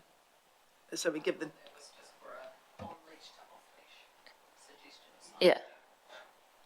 Yeah.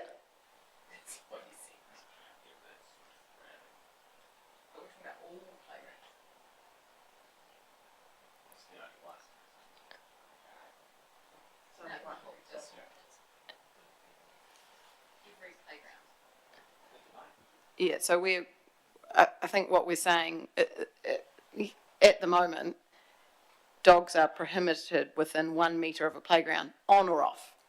So any playground throughout the district, whether it's Mayfield, Methven, the Ashburton Domain, a dog is not allowed within 1 metre of a playground. So that's the rule that we're thinking about. The signage was a great idea to make it clear when it went to on, off to on at that particular playground, but for all playgrounds. Yeah, I maintain that I'm happy with 1 metre for the practical sense that your dog will be on a lead. And if you've got nowhere to tether it, as Councillor Cameron has said, you have to stand there with your dog, but still try to be reactive to your child. Councillor Wilson.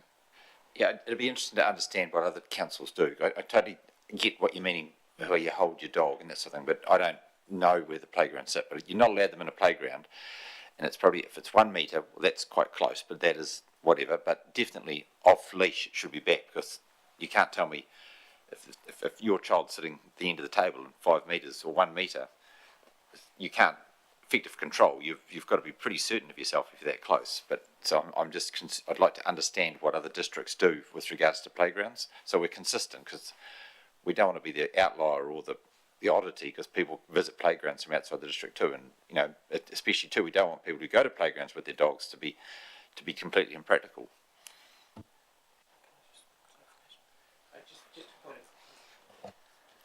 Just a point of clarification. Just say that, that as councillors have said, the primary purpose is that nobody wants dogs on playgrounds. For the administration of the bylaw, having a distance, whether it's 1 metre or 5 metres, allows then, if there is an interaction between a contractor, a staff member, and a person with a dog, to say you're clearly not, or you clearly are on the dog. It removes any sort of grey areas about whether or not that dog's on the playground, because you say, well, you're supposed to be set back from the playground. If you're right on the boundary and you're having the argument about it, then that's an issue that can cause our contractors problems. So the whole purpose of it is to actually have some physical separation, to say your dog can't be touching. It can't be disputable whether or not it's on the playground. I believe that's sort of correct. So when we're thinking about 1 or 5 metres, yes, there's that element of it, but in terms of effective control. But actually, one of the reasons is because it then removes any doubt about whether or not the dog's on the playground. Councillor Moffat. Yes, so I think we're trying to overcomplicate something which is, to me, seems quite simple. I perceive that this bylaw is because of people like Deb, who might be out for the day with her child and her dog and needs to be able to keep an eye on both. So just boil it down to its most simplest terms, and that seems to be logical and workable. Councillor Hooper. Yeah, I think keep it at 1 metre for this, but yeah. Metre on lead. Yes.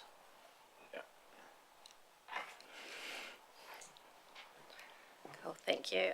The last page was 160. Sorry, just for point of clarification, a metre on lead, so is that playground in Timwood an off-lead playground, an off-lead park? The park Yeah, is. so what about off-lead? What are we putting in the bylaw for the off-lead? Are we still going back to Phil's suggestion of 5 metres off-lead? It's my understanding that's what you agree. That's what I understood too. Yeah. I just wanted to make sure. So the last page of comments was 160.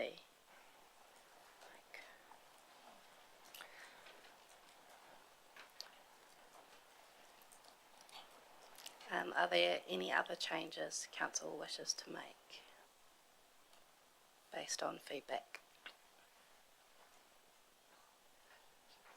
Councillor Ellis. Thank you. I see you've made the comment there from the people that live in Hakateri that wasn't part of the review, but it sort of was, because if they used to walk their dog along the beach down at the bottom of the cliffs there, we're now saying they can't do that. In fact, we're saying they can't even walk through that area to get further up the beach to let their dogs run. So maybe by default it was part of the review because we've taken one of their exercise areas away. And I don't know if there's somewhere else there that's logical that we can just say is off-leash or not. The old camping area up the top, would that be suitable? I don't know. There are picnic tables and things in that area. Yeah, not sure, but... Through the chair, that's something that could be looked into for the next review. How long till the next review? So it would be a 10-year wait. 5 years. 5 years, but... Yeah, we need to allow the hut holders a practical solution. Just a quick question on that. I see Maxine said the larger unfenced area as you come around the long bend. I think she's talking about up the top of the hill where you come out of if you bike down there, the river trail all the way down, and you come to that clearing before you go onto the road and down the hill. Do you know where I'm talking about, Ian?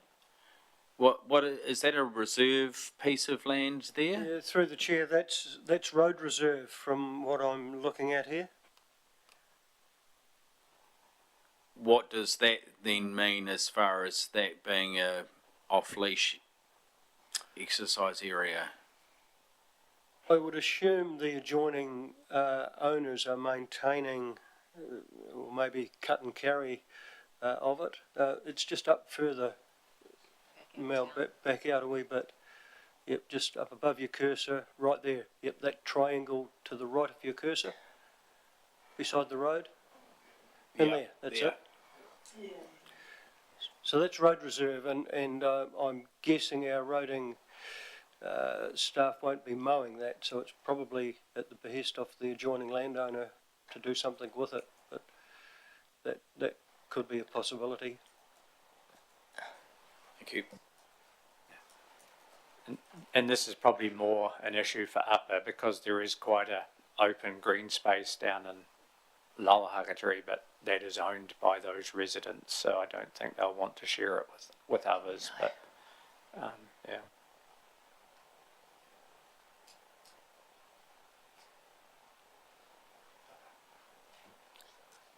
Councillor Everest. Unfenced, Phil, the only thing you'd say is unfenced road there for off-leash, but you know, it's not a bad site as you suggest. It's maybe a compromise we've got to find somewhere, don't we? If we take something away, we've got to put something back. It's definitely unfenced. It's definitely not overgrown either, but I don't think it's mown. It's just pretty much brown top, isn't it, Phil? I mean, I've ridden through a few times, but it does seem illogical. It's fenced, as you're looking at the photo there, it's fenced left and top, but I don't believe it's fenced around the road. Well, it's not fenced around the road. No, it's not. Could we do some investigations with that site?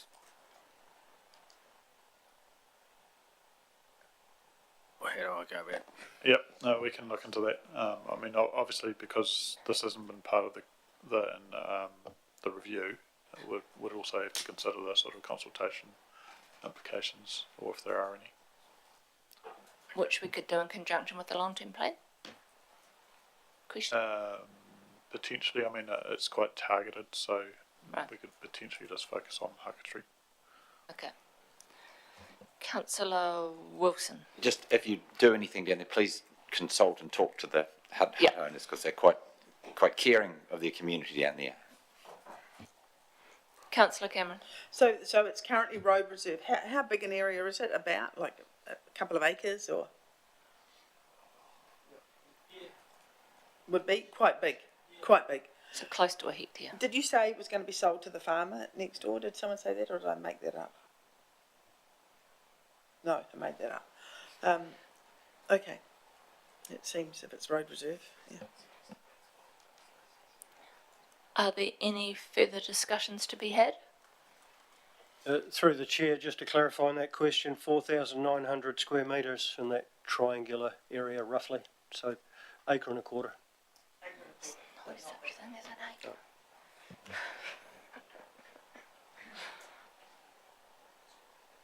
Right, is there any further things to discuss? Are staff happy with where we've got to? Or need further clarification? So that's a loaded question and then some. Yeah.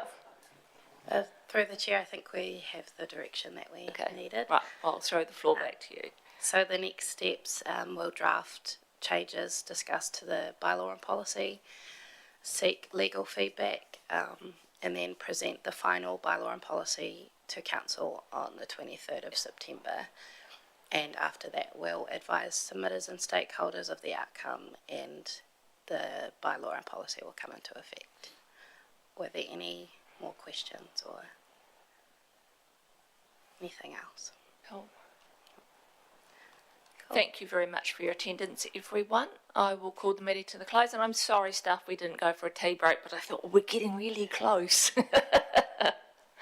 Cool. I think that can be the end of the live stream, and thank you very much. And lunch is here.